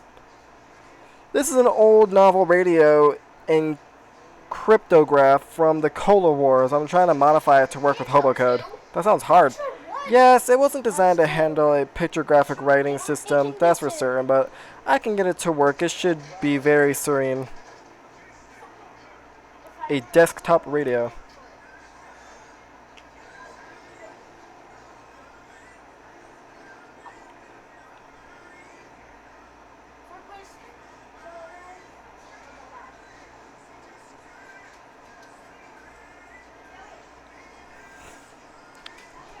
It's a ham radio. What's it for? Listening to stuff about hams.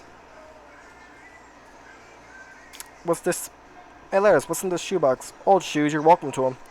Take them. Weighs your feet down. You should pick up the box but can barely lift it. Geez, what kind of shoes are these? Hand-me-down boots. They've been passed from hobo to hobo for generations. Probably about 50 pounds of metal reinforcements on them right now. This device seems to have music coming out of it. Hey, Lars, what's this contraption? That's just a radio. You don't understand the titles of these books, much less their components. Hey, what are these books? Manuals for various types of codes and on several variants of commuter transportation. The classic modern jigsaw, German mix-up code, and so on. Interesting. There's a few books on old pictograph languages in there too. Fascinating stuff. Well, it's all Greek to me. Say, Lettuce, what's with this poster?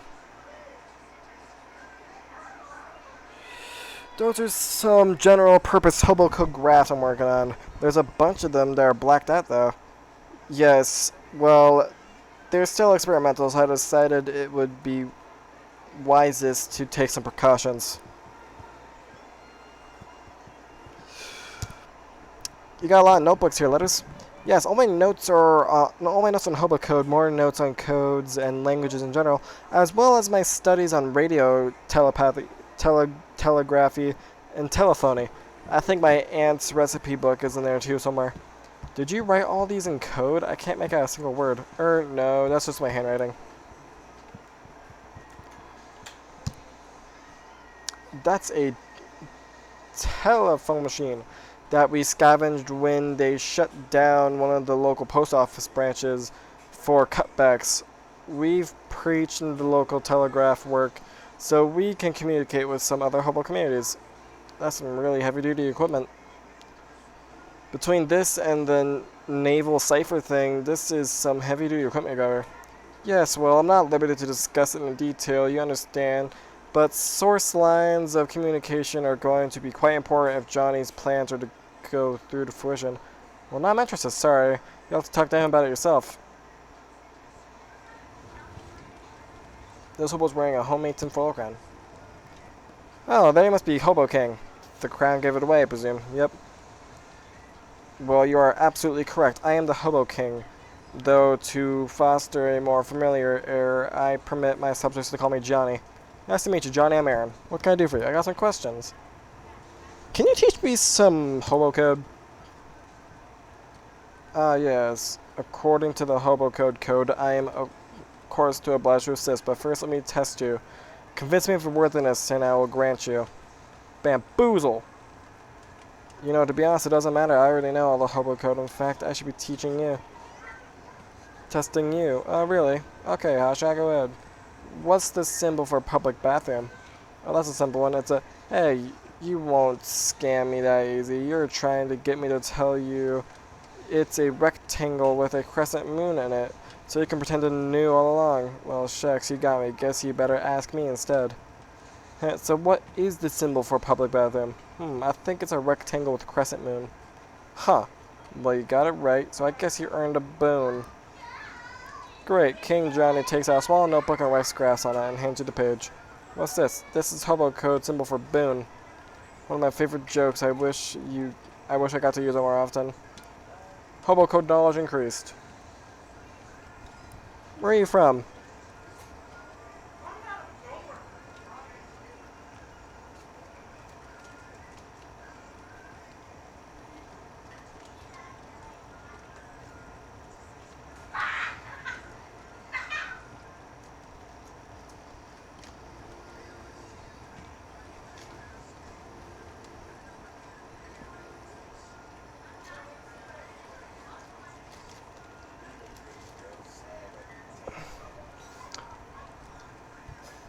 Hoboken, of course you are.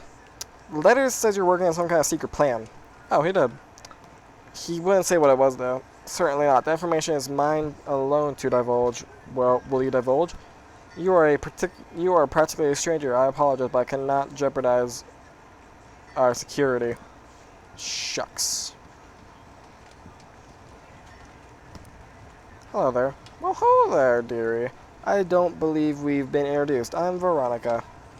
You found old tea leaves right here? Just about any leaves can be tea leaves with the right attitude. I'm fine, thank you. I like your hat. Well, I think I grew it myself. The flowers, the whole thing. I'm trying to grow some socks as well, but they're much trickier. I can imagine. Can you teach me hobo code? Certainly, dearie. In fact, I think I saw my notes from when I was learning it myself. She ruffles through her handbag for a moment and hands you an old sheet notebook with her squiggly graphs written on it. Hobo code knowledge increased. It's Gus, the guy you met in the rain when you arrived at Pinkerton Street. Hey, Gus. Why, hello there, Aaron, I believe it was. That's right. Always a pleasure to have another run-in with a friendly acquaintance. It's nice that rain cleared up.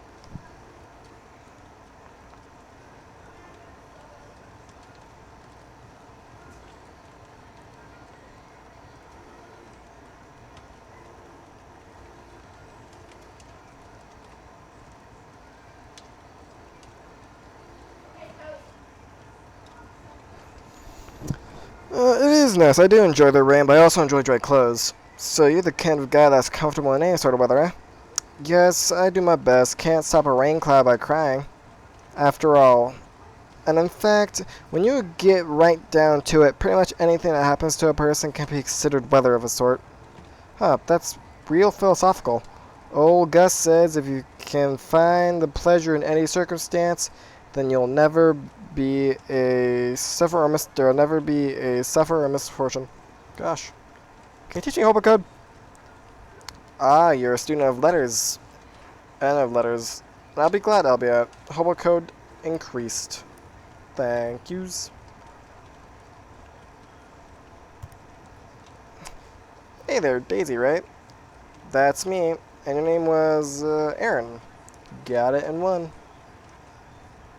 Great. How you keeping, friend? No.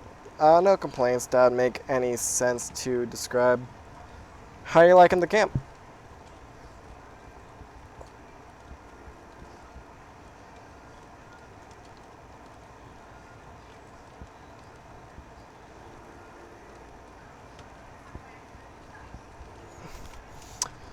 It's real nice. Everyone's real personal, even if most of are a bit quirky. I'm thinking of getting a poker game together if I could find anyone with a full deck. Got any hobo code tips to share? Oh, Letters gave you the lowdown of the code, eh? Sure, I can teach you a character or two. Thanks. Hi there, Samuel. How's it going? I'm doing fine, thanks. Were you able to find any work? That's a shame. Right, yeah, don't let it get you down. How's the camp treating you? Yeah, it seems everyone's real friendly. That's great. Community's real important. Definitely better than standing on an abandoned street corner.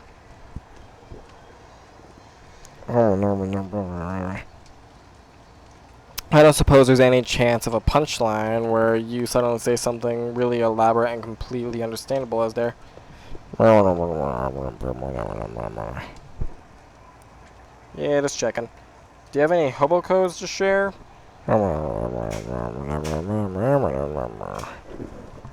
Thanks. What? Okay. Wow, you're really going to town on that washboard. Yep. In fact, I love the rhythms it makes. It is pretty good. I bet someday there'll be a fancy electrical machine that can do it real good. Till then, though, folks call me Washy, by the way. Hi, Washy, I'm Aaron. Ask about hobo code. I see you, Joey. Do you know any hobo code you could teach me? Sure, I know the word washboard and some words that kind of describe the sounds a washboard makes, but they aren't real useful as actual words. Okay, Thanks. I'll let you in, okay? Oh, you guys are in the same game? No way! Are you guys in the same game? Yeah.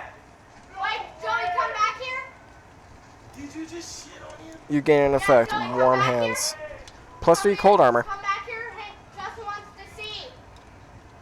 Hey there, friend. How's life treating you? How are you guys in the same game? Oh, I'm doing alright. Say, I never got your name. You're in the same I'm game. I'm Obi. Bye.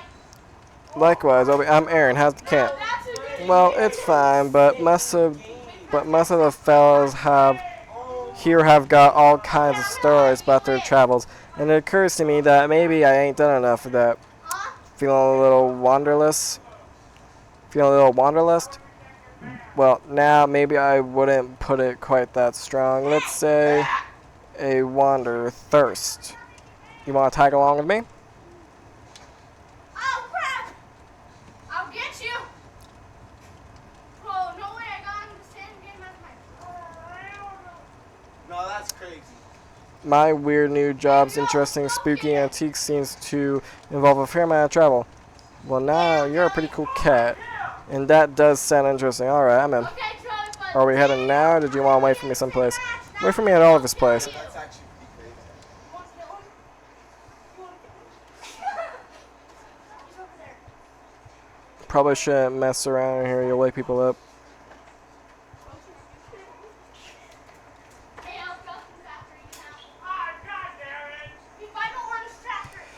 Hi there, I'm Aaron. Howdy there, call me 52 Teeth Thompson, or just 52 for short.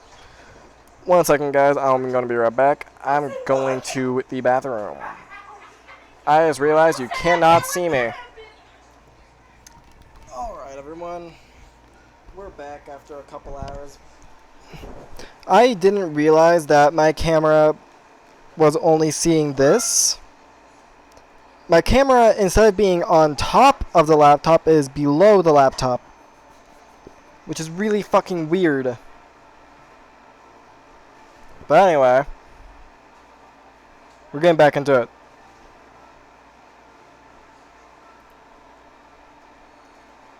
We learned some hobo code from that guy. Due to supply chain difficulties, the grub car is currently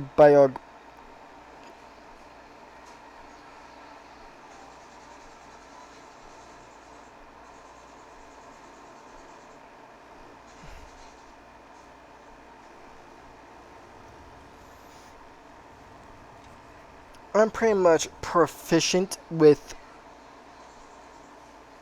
my knowledge.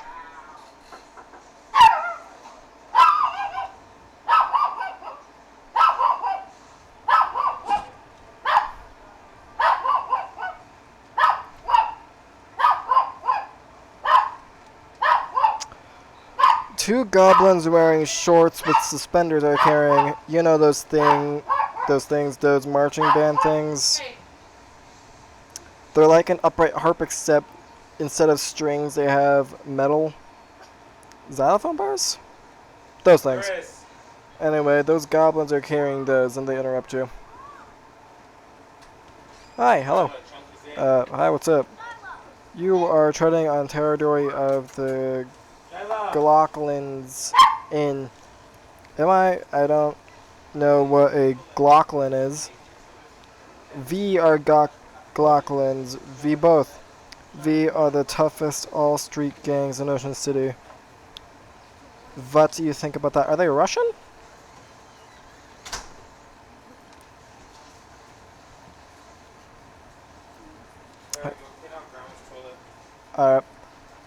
I don't feel particularly threatened.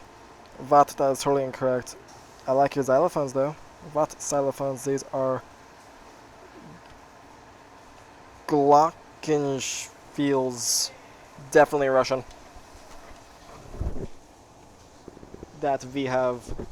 Oh, Glocklins. I get it now. I am so outraged over you. I think we shall do a mugging do.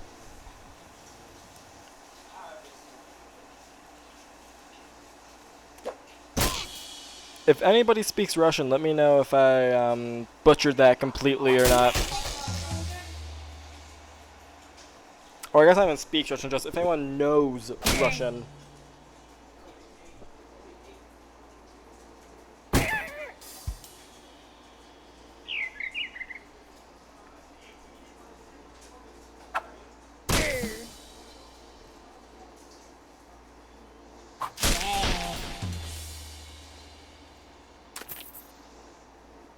Glocklin mallet ball. Glockenspiel necklace.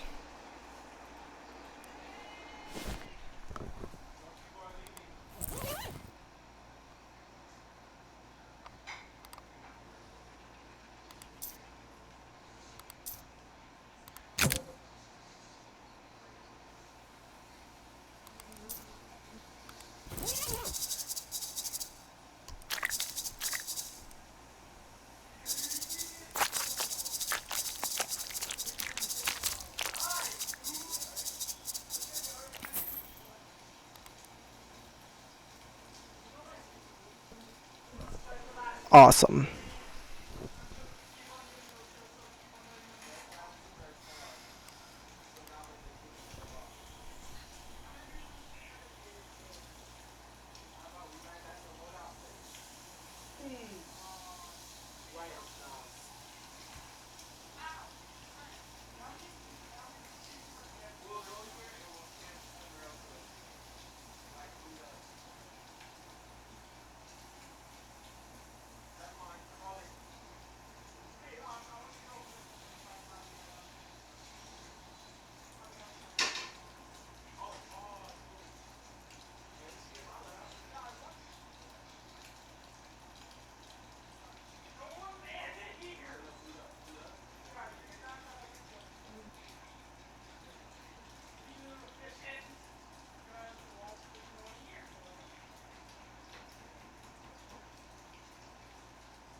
Come back in after cleaning up, put some Mr. Clean in it.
Plus 5 XP from gathering. Plus 1 Moxie and 5 maximum HP.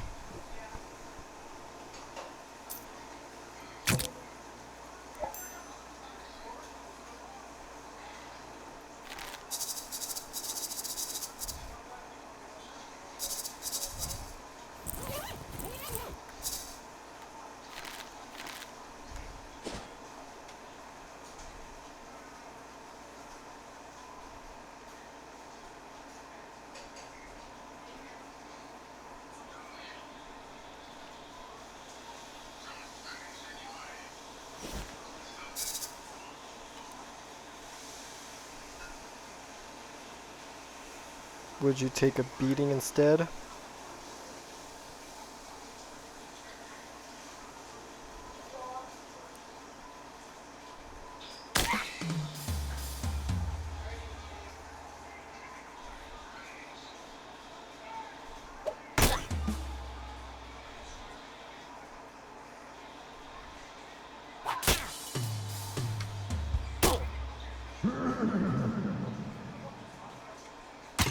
A bird!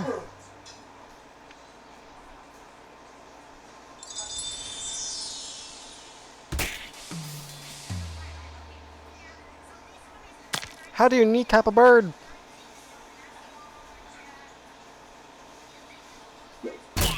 That was a waste.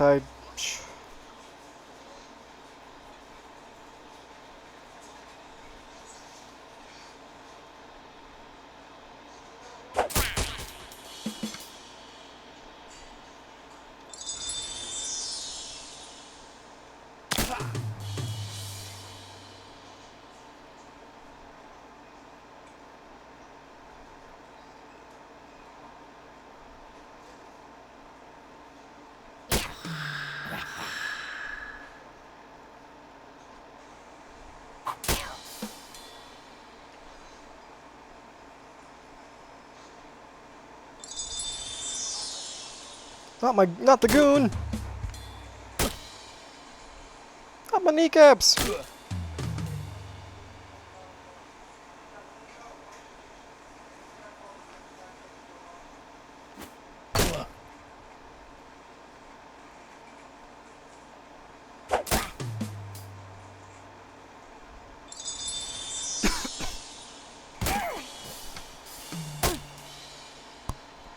Aw, there goes Gabby.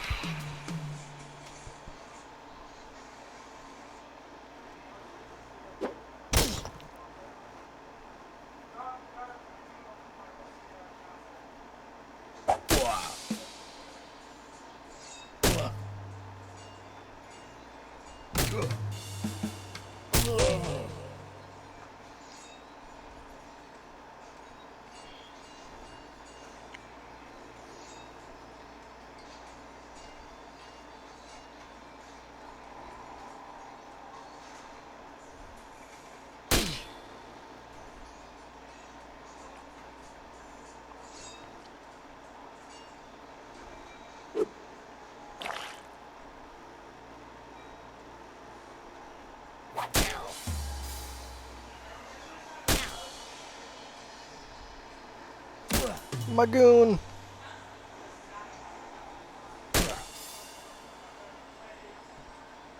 And I win.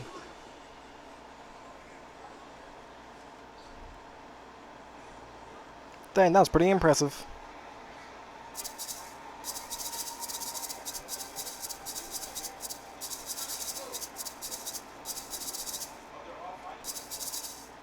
Oh, I have cold resistance now too. Perfect. Miscellaneous chemicals.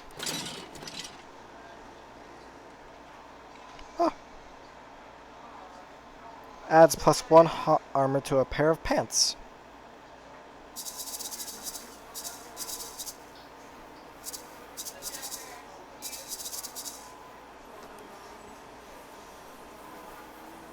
Frosty Flakes.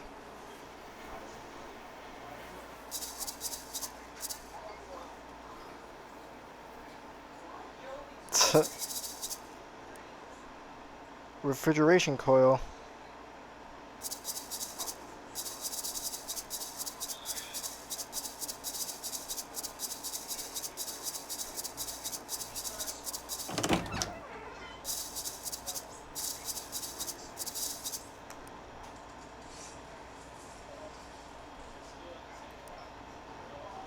Oh.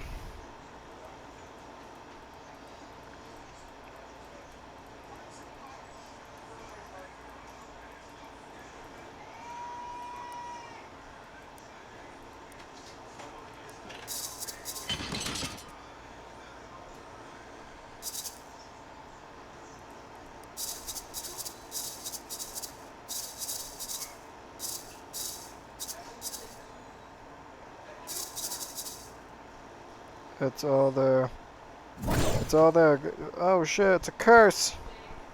Mr. Paradoxer! Surprise inspection.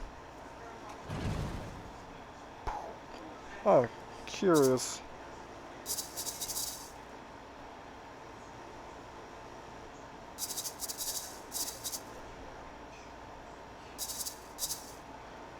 Cautiously approach.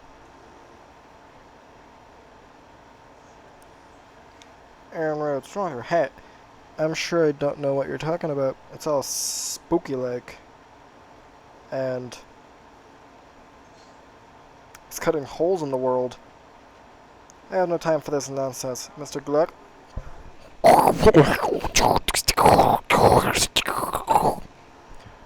Curious. Regardless, please dispatch this intruder, Mr. Gluck. Oh no.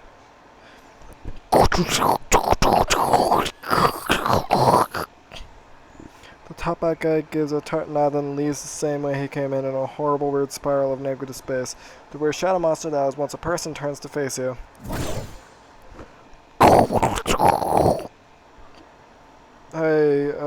Hey you mob guys, can I get you to give me a hand with this?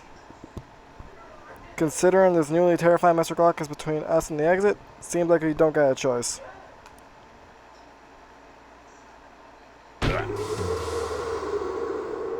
Not the shadow bonk!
Boom.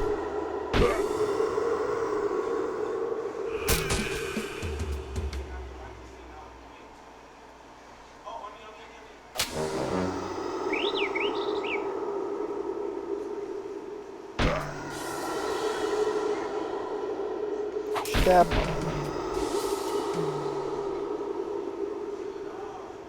With the shadow creatures defeated, the two mob guys brushed themselves off. Oof. This crowd got us all bundled up. And how this whole scene is nutty as squirrels matches. Come on, let's scream. They tip their hats to you and make for the door. Investigate what's left of this guy. He mostly dissolved into a cloud of weird shadow stuff, but there are a few objects on the ground. A pocket watch, a bank pouch, and an official-looking document of some sort. Oh yeah, the deed to the speakeasy.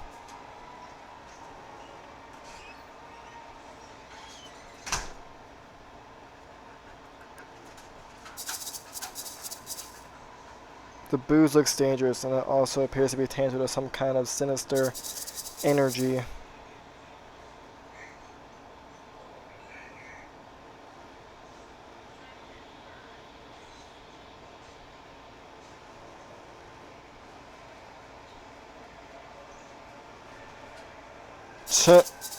Keep that in mind.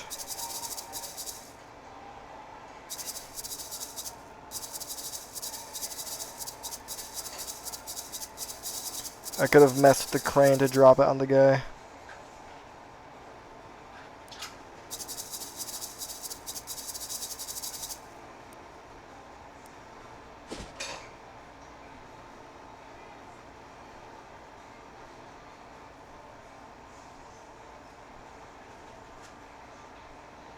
Eerie Music House. Zimmer's house. This seems like a pretty normal house in a pretty nice neighborhood, but there's something odd about it. Some sort of uncomfortable energy that makes the hair on the back of your neck stand up.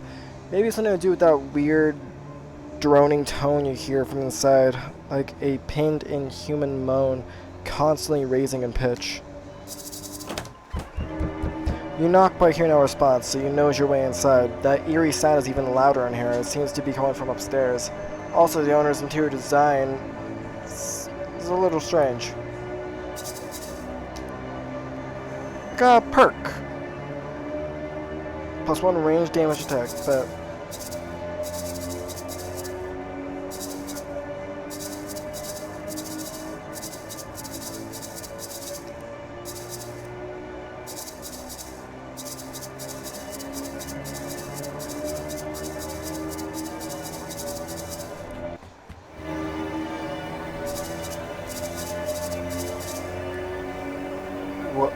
are you? Why are you at my house? Sorry for intruding, but I heard the music and I guess I had an intrusive nature. My name's Aaron Rhodes. Well, I am Ernest Zimmer. Forgive me for not stopping, but it's vital I continue playing. What are you doing? There is a darkness beneath my house. Did you check the fuse box? No, it's probably that then. Listen to me. I had a dream, a premonition of a dark rift appearing in my basement and growing until it swallowed the entire house, and then the neighborhood, and then the world. Wow, that's quite a dream.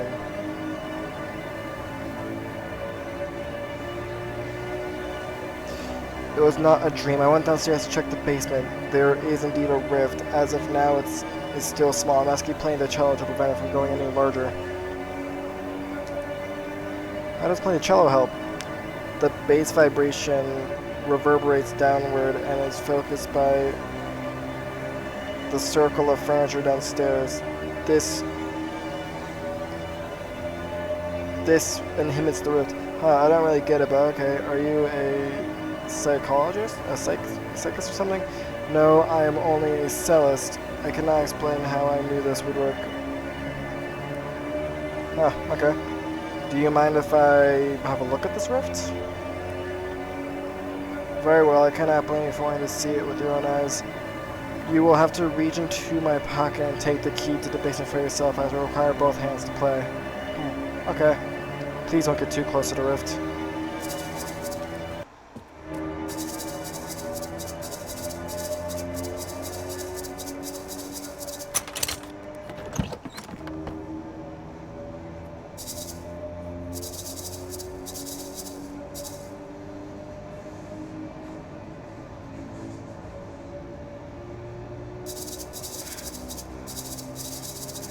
I'm going to get too close. Well, it's your funeral if there's anyone left of you to funeral with.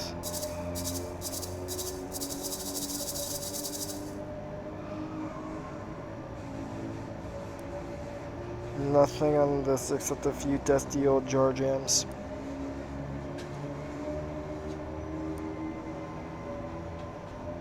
Set.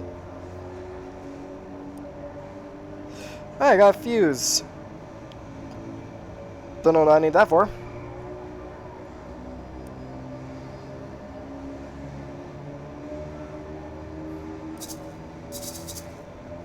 Try to fish?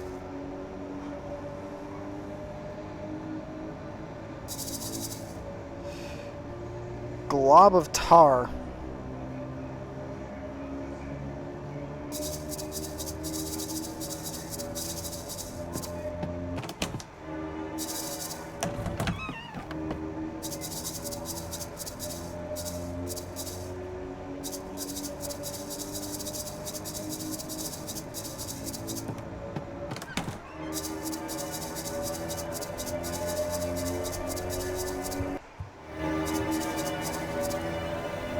Still at it? Yes. What was it you said you're doing again?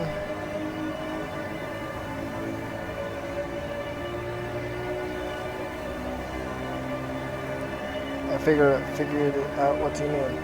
That black rift in your basement isn't a rift at all. It's just a puddle created by a leaking bucket of tar. Tar, oh my goodness, this is mortifying. I've been such a fool. Don't be so hard on yourself. It was probably a spooky coincidence after all. At least I can stop playing this cello. I'm exhausted. Yeah, go ahead and rest. Don't worry, everything's fine.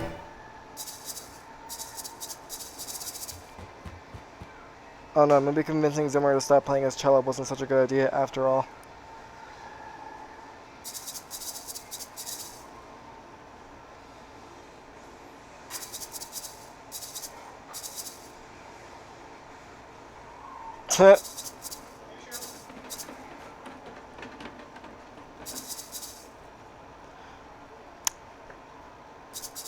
Bish.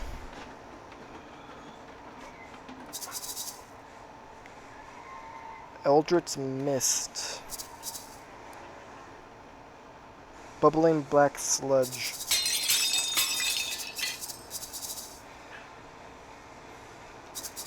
Conky?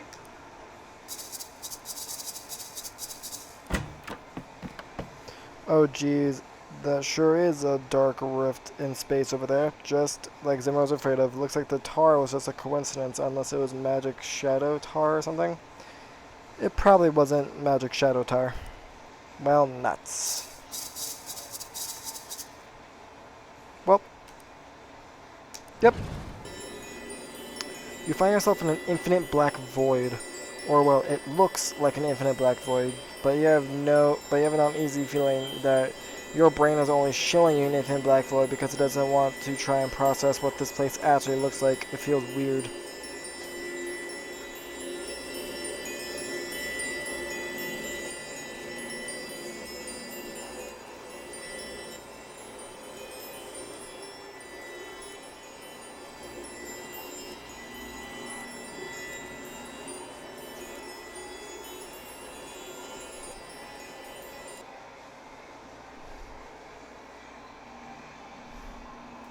This creature is built more or less like a large muscular person. If you built a large muscular person out of some kind of withering black ooze and or smoke and or just plain raw darkness. It has a fist-sized glowing crystal embedded in its chest, about where its sternum would be. And as you draw near, you can feel it radiating invisible waves of energy. Kind of like heat coming off a radiator, except also the opposite of that, and also not at all related to that. Look, incomprehensible forces are tricky to describe, okay? The creature shambles back and forth, waving its arms in a way that almost looks like it's dancing or praying or maybe just absent-mindedly flailing. It seems oblivious to your presence, although that would probably change pretty quickly if you tried to interfere with it. Like, say, if you tried to pry the glowing crystal off its chest. Size it up. The creature looks extremely weak, almost docile. Pull the crystal off its chest. You make a quick grab for the crystal, but it's firmly lodged in the creature's chest. The creature howls as its long arms flail ineffectively as you. Barely conscious of your actions, you plunge your hands into the murky flesh, fingers questing through lukewarm tar until they find ribs, gritting your teeth, forcing open the cage, cracking, snapping like dry branches. You grab your prize and tear it free. The creature evaporates in a sigh of smoke. The crystal is both warm and cold in your hands, and has a slight buzzing vibration to it.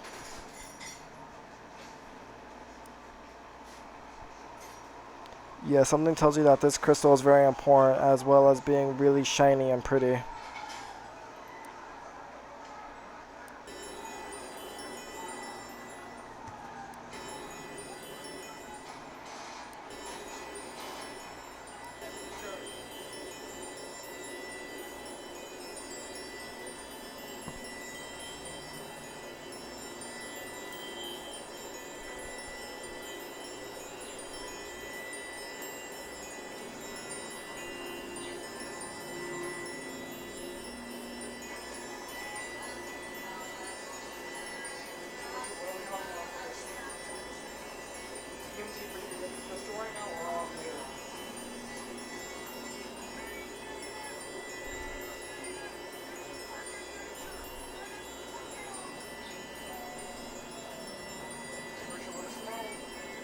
Monday.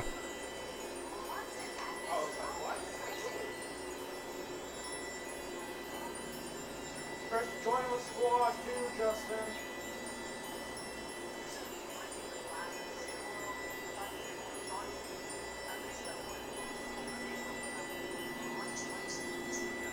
Huh. I wanted to make sure there wasn't like a puzzle or something to this. But all it was it brought down the muscle requirements.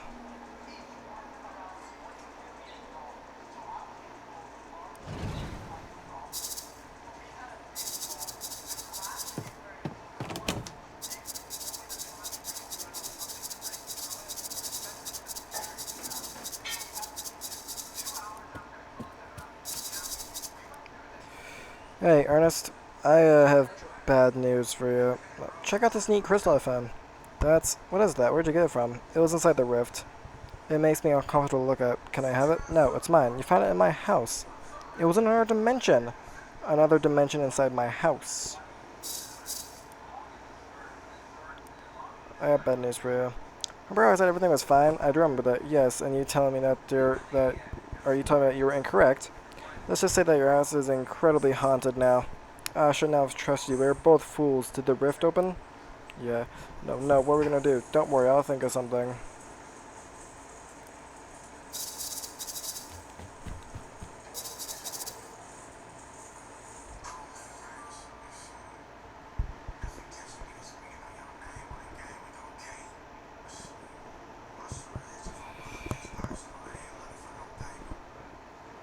I'm taking the crystal with me.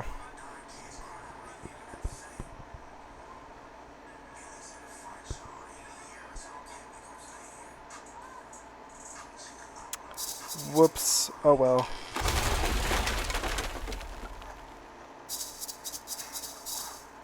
Let's speak of this to no one.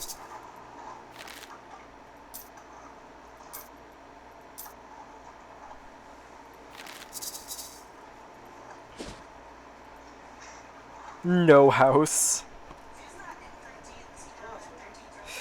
You find your path unexpectedly blocked by a huge pile of junk, a broken down car, a busted lamppost, a couch with the spring poking out of it, and a wide variety of other assorted trash. Geez, what happened here? Oh, Gabby has a memory of it. There was an accident a coupling of weeks ago.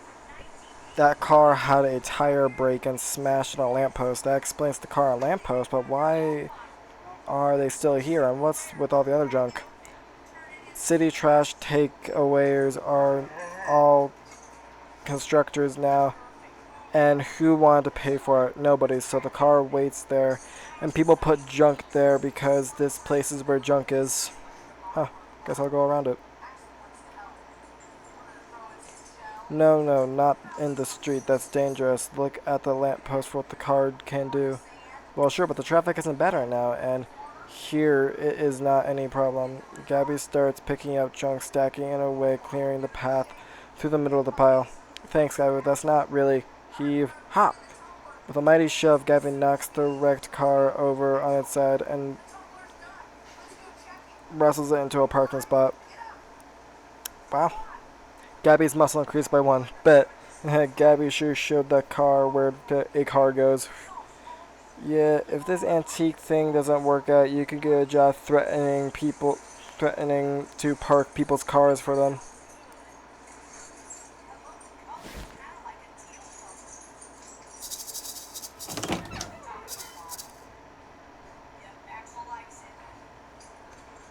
How'd that grenade, I threw all six of them and three of them blew up in my face. 3 out of 6 isn't too bad. Shit, you guys didn't say. I think I can still sell them. In exchange for your research, I'll give you a discount from now on. How much of a discount? 200 meat in total savings across all future service purchases. Here you go. That seems less like a discount and more like a flat reward. I just don't like doing arithmetic.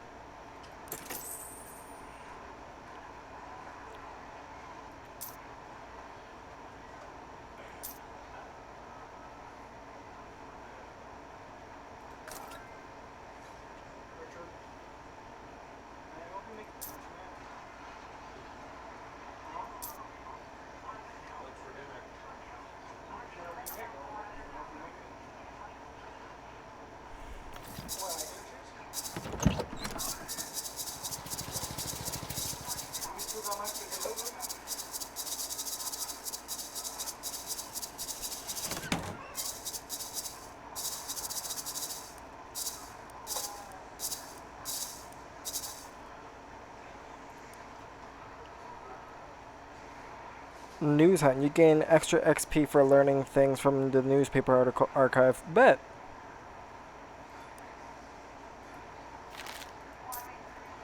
Potatoes with chicken. Because it's ordinary. I know, because it's cooking. Since she's already out seasoning, it doesn't have to sit. Well, Mindering through the streets of Ocean City, you encounter a man carrying a medium-sized package of price of luggage. Not brief enough to be called a briefcase, but unsuitable as a suitcase for more than 2 suits. Hey there, friend. You look like someone who appreciates a fine pair of pants. Do I? What does that even look like? Dare I say... I have never met anyone who dared to say that word before. Listen, I got a pair of pants here that's gonna knock your socks off. What? He opens his case and pulls out a pair of slacks that are oddly stiff and shiny. Feast your eyes on these babies. What's up with them? They're waxed, guaranteed grease-proof, and they're yours for only 20 meat. Bet.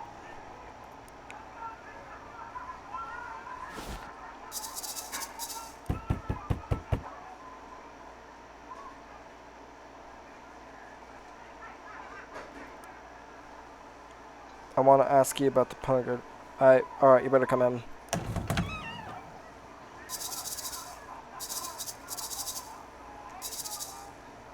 Fishing rod.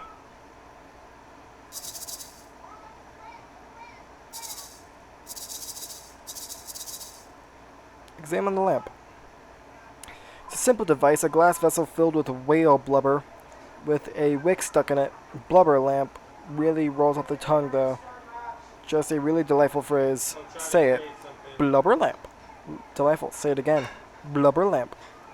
Blubber lamp. Blubber lamp. Blubber. Blubber. Blubber. Blubber. Blubber. Blubber lamp. Blubber lamp. Blubber lamp. Blubber lamp. I feel like it's gonna give me a perk or XP or something.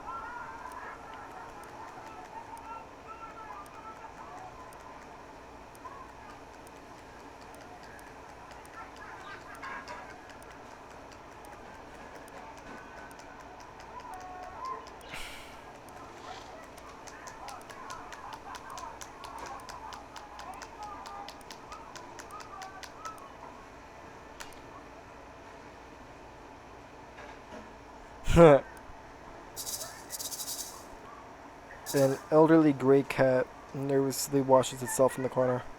The cat shies away from your touch. You notice that he's wearing a collar that says Ishmael.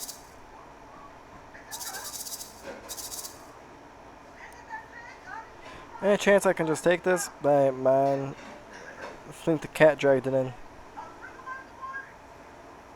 Ooh, it's a better fishing rod.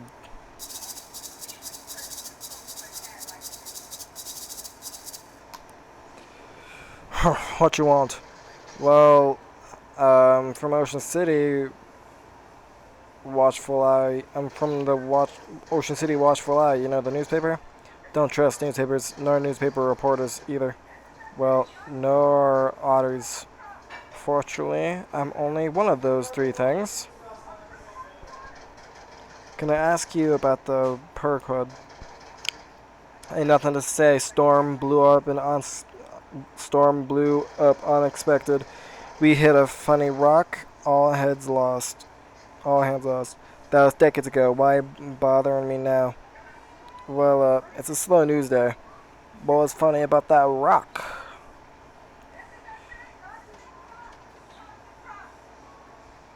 You ever see a 30-foot black basalt obelisk sticking straight out of the ocean? Can't say I have. Me neither. I've been sailing that route for years. So I guess when you said funny, you didn't mean as in haha. What's with the rocks in your front yard? I ain't know nothing about those set for the date marker I put. Did they just come with the house? New ones pop up every once in a while. What's that gotta do with anything? How many men are in your crew? There was Pegleg, Handsome Jeff, and Less Handsome Jeff, and Old Barnacle Face.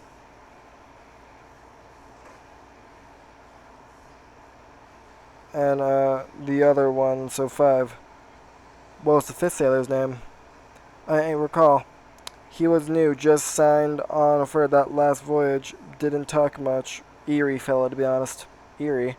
Spooky, that's all I gotta say about him. You got a lot of urns. Crew's bodies washed ashore after a time. Didn't figure they wanted to do a sea burial after what happened, so I had them cremated. Well, except the fifth feller weren't ever found. I ain't recall how that urn got here. He was a member of the crew, right and proper though, so he got as much right to be here as any of them. Did you ever visit that little cathedral? Huh? Sure.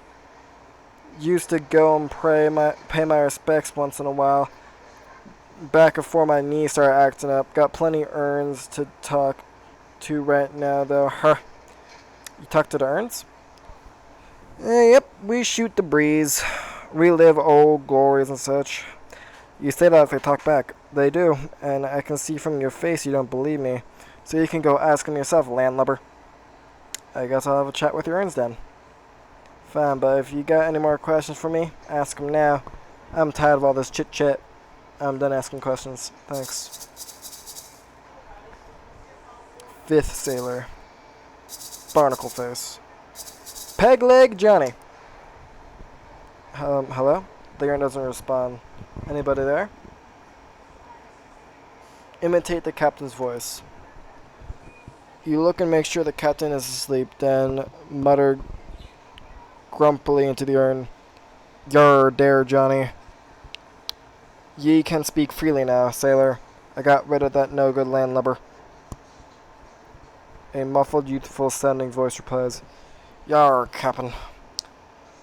What'd they want, anywho? Bleh, nothing of important. You basic landlubber pen trying to sell newspapers and like that. Pay it no, man. Pay it no, never mind. Aye, aye, captain. Keep talking to the urn. So, how are things? Oh, no problems, captain. Everyone's ship shape. always happy to chew the sit with you, though. Sure, let's reminisce about the old times. Great, I love hearing your stories of national adventure. Oh, instead of that, why don't you tell me how you got the name Peg Leg Johnny? Well, it's because my leg, right? Got a peg leg. Sure, how'd you get it? I got it because I lost the original leg? I assume so, yeah, Yoruba. How? Well, wait. Weren't you there when it happened? Time for my nap. Talk to you later.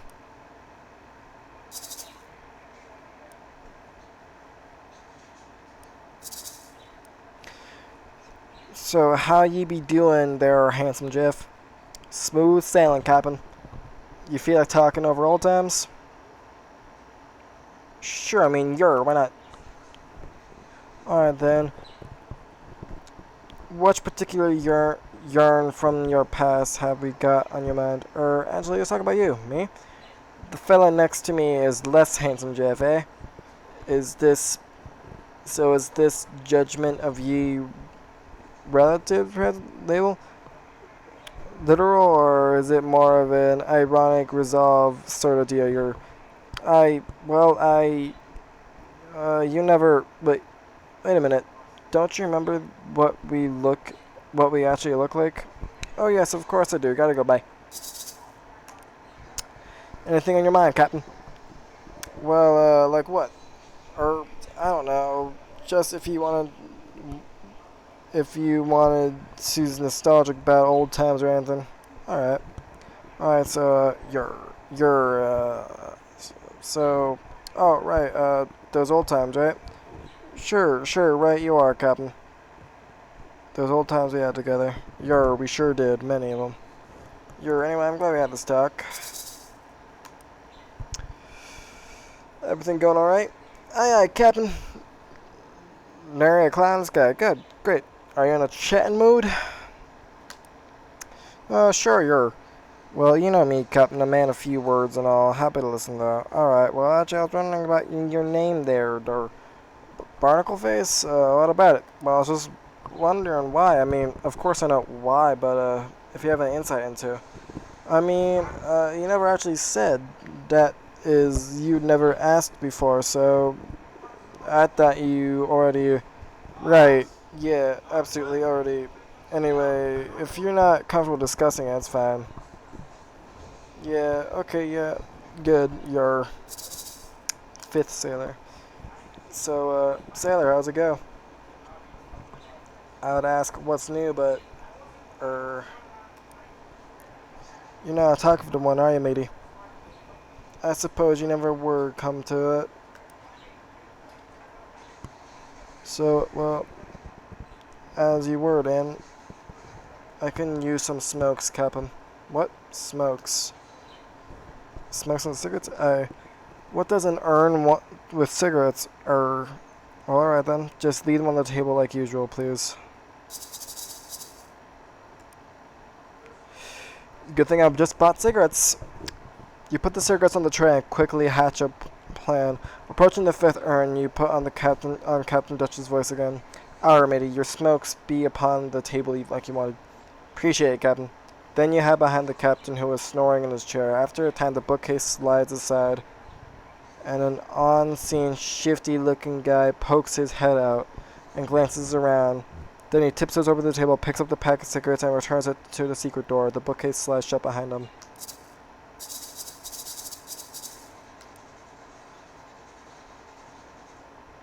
Going fine, Captain. Thanks for the smokes.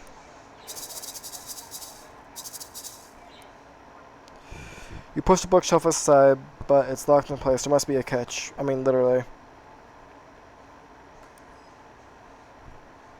How to curse like a sailor.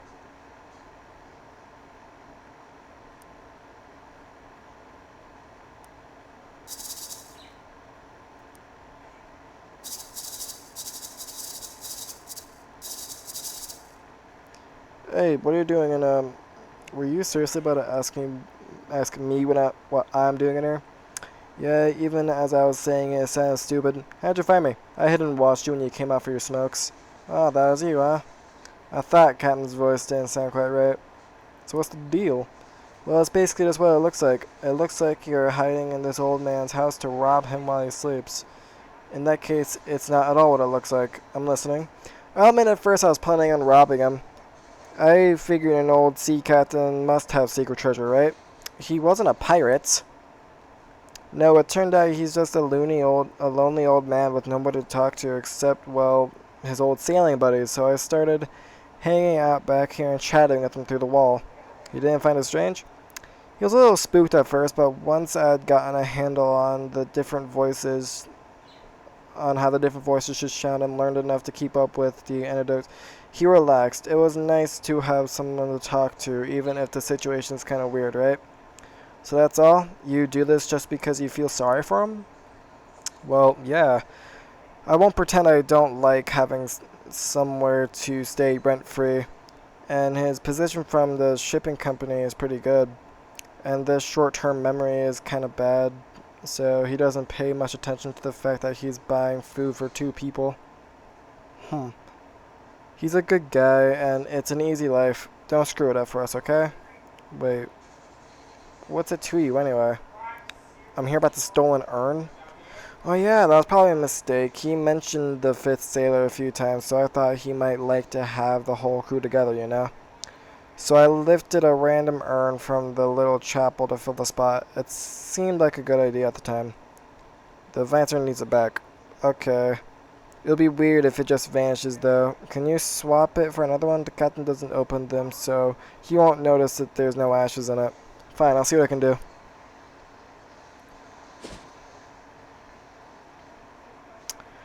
Where is the chapel again? There. Excuse me, my good chap. Might you have a match on you? Afraid not. Well, that just won't do. What if you should have set something alight in the future? Take one of these. Perfect, a match. I needed that, as long as that was a scripted event to happen.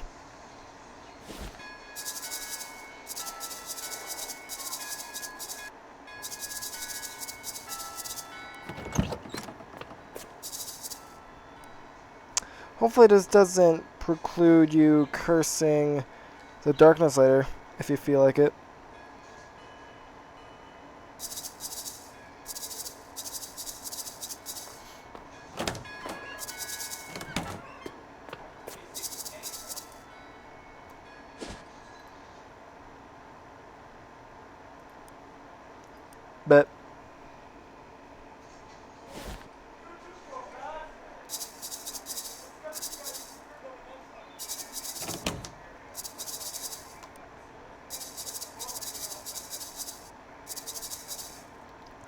Did you switch out that 5th urn yet? Yeah, I did. Great, so we're square then? Everything's Jake? Yeah, I suppose.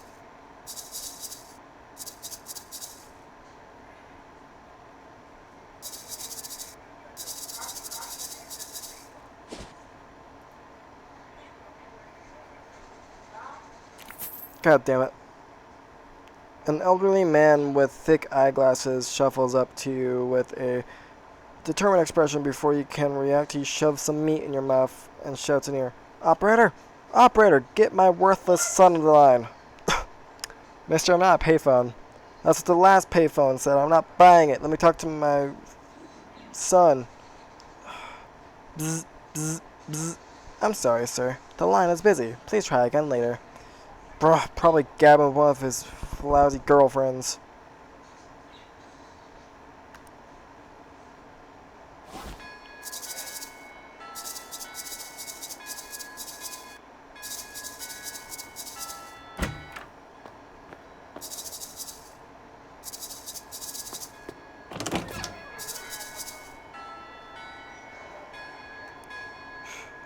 Oh, it's you. Have you found the missing ashes yet?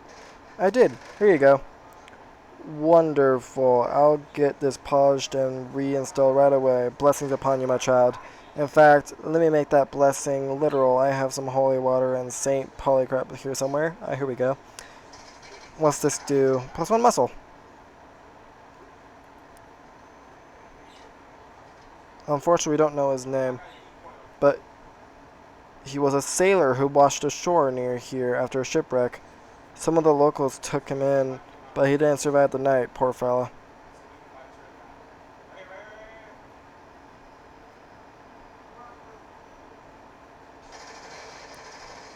Huh. Spooky.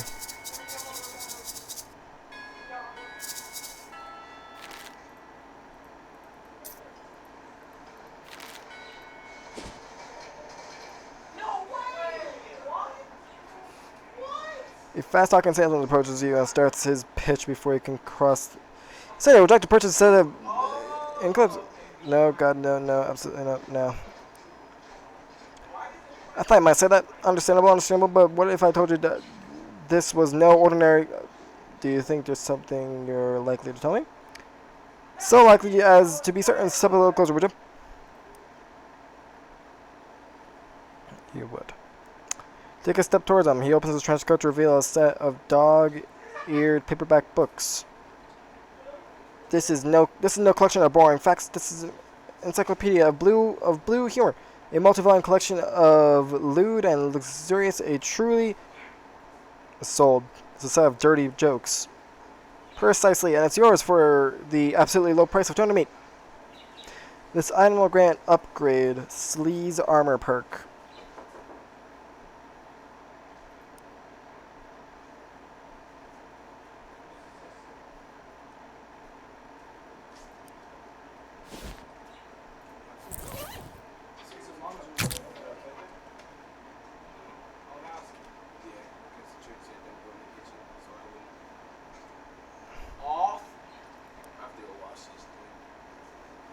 Dope.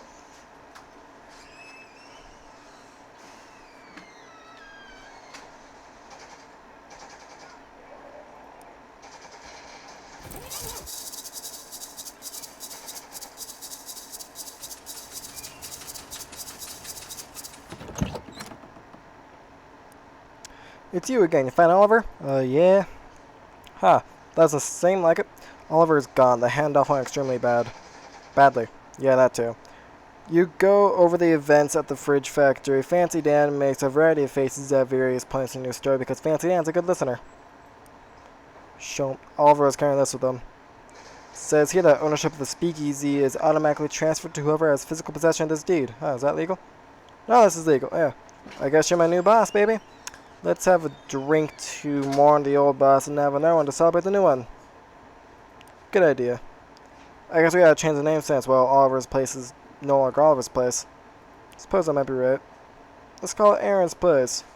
Or something hip like the Purple Door.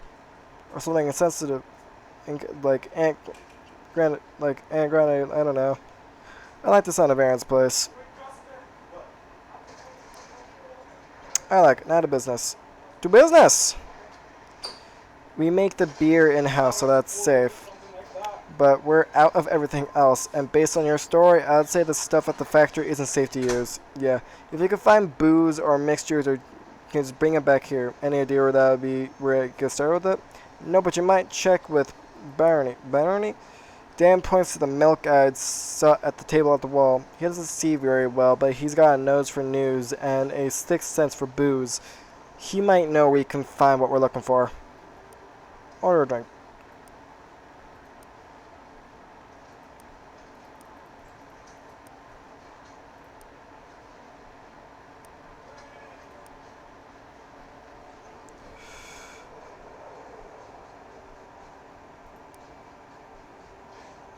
The lake is deep enough to drown dreams, but not the sins of the grandfather. In joyful places, joyful hearts beat beneath the floorboards. The lake is deep enough to drown dreams, but not sins of the grandfather.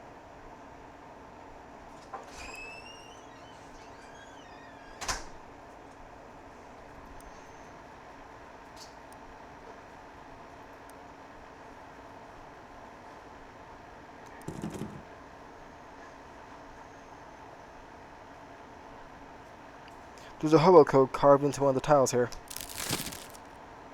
Floor grapes.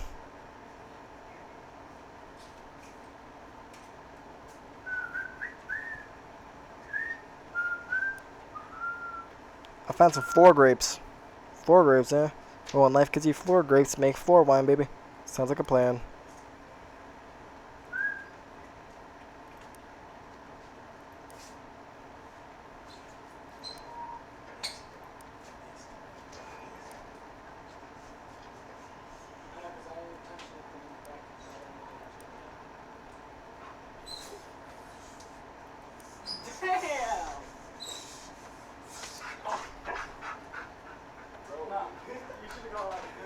Bro, I went Zorro style over there.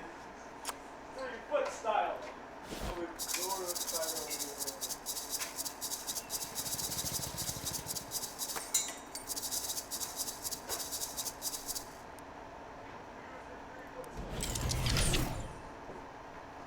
Perfect. The machine sorts the pocket watch up into his dome. Blah, blah, blah. When it's done, the watch falls into your lap. Hands now set to 1936:08.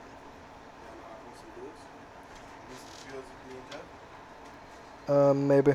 The watch's curse now resides within the machine. Want to project your consciousness into it? Why not? In your mind's eye, you see the hands of the pocket watch spin back on themselves with jittery violence. With each rotation, the face of the watch itself expands until it is larger than you and the building and the street. Your whole world lives in the blur of the fast-running hands, in which you see life go by in reverse time. Submarines turn to long ships, cities to stone dwellings, cowboys to you are traveling faster and faster at the beginning of time itself. There's no telling when this ride will end. 4:25, not the time of the oven.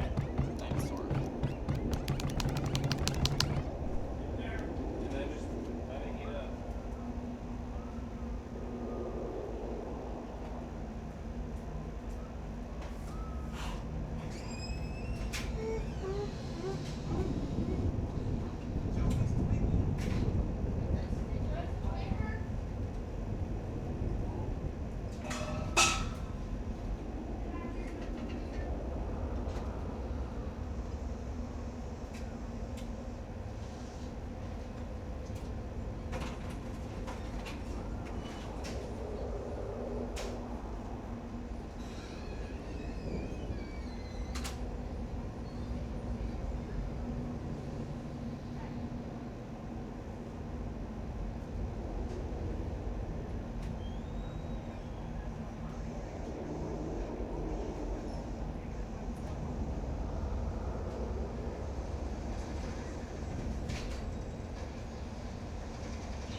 ever do grab his blankets, did you ever put them in the dryer? Well, you need to go do that now.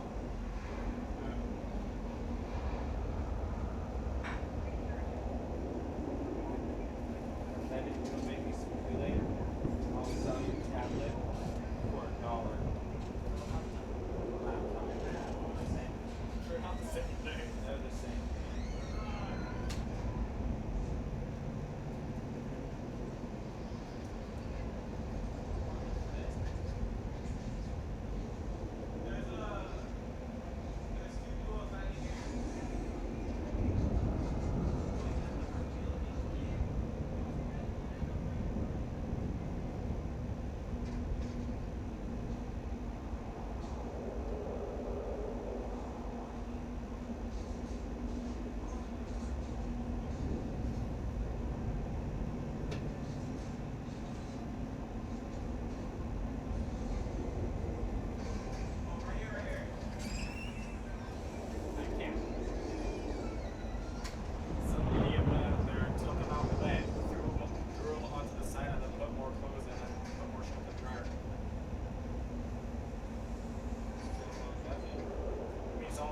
Purposely took the blankets out of the washer, put them aside without putting them in the dryer, and started their load.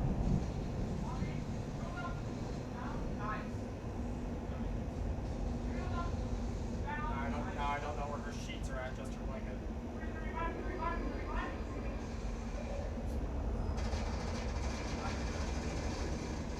Oh shit! Almost.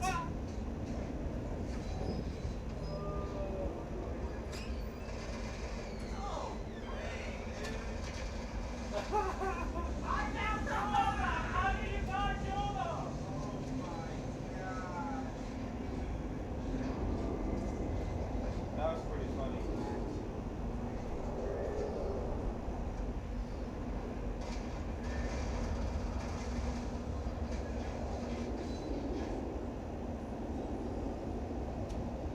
That's funny.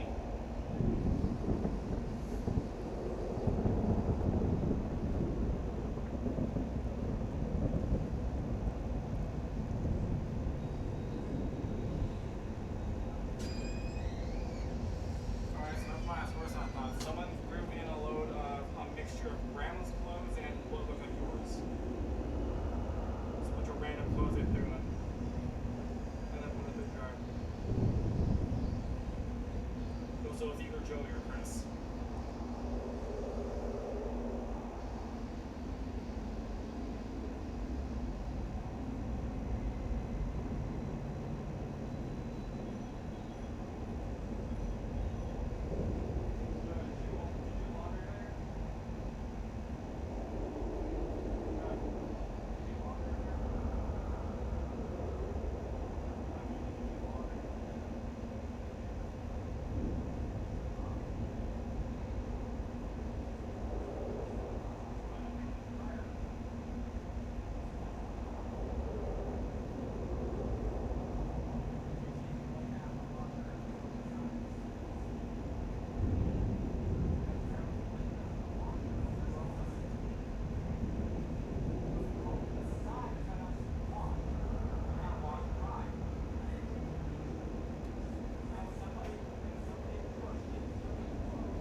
layers on the roof.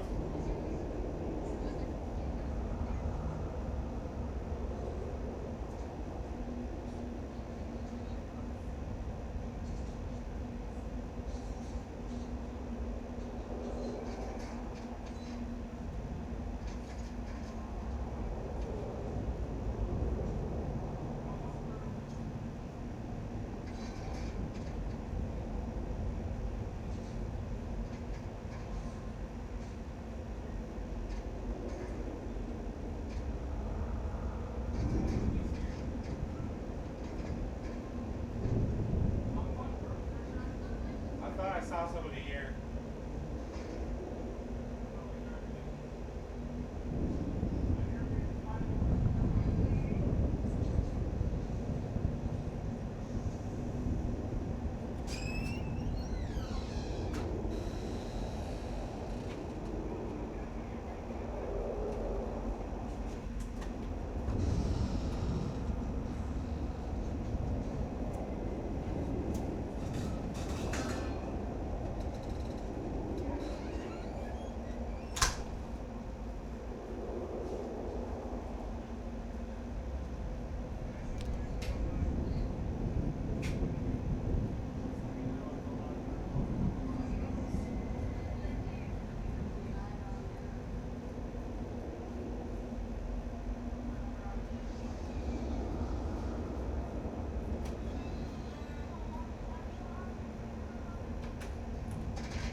There's 2 down.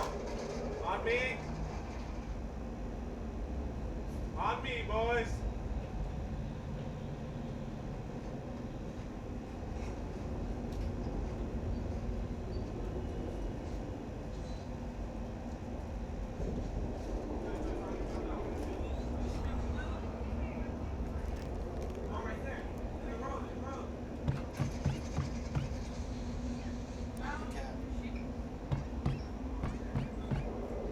Charles. Hey, easy does it, baby. We're all in agreement. Sorry.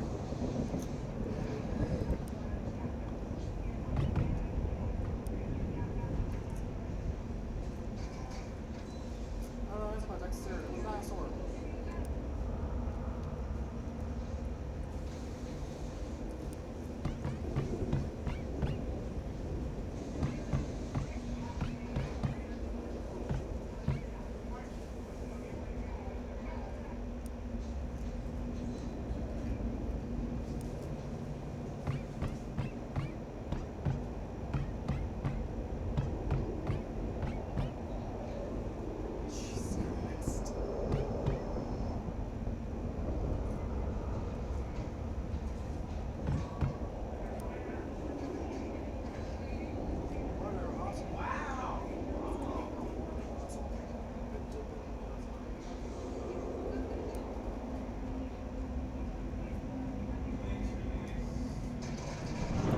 Oh my god.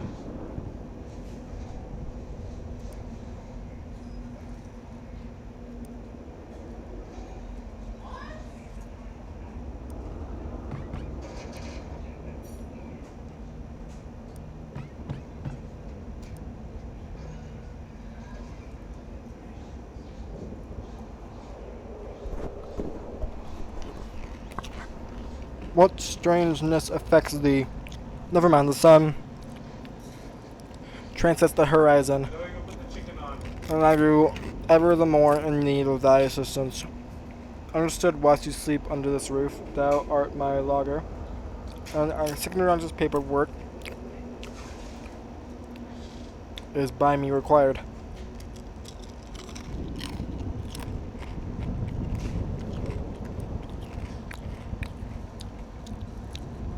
Curious, sir, for I do not believe those doors be locked. Well, what do you know? And thou will find in the phone table a key to satisfy thy need. When you start talking like that?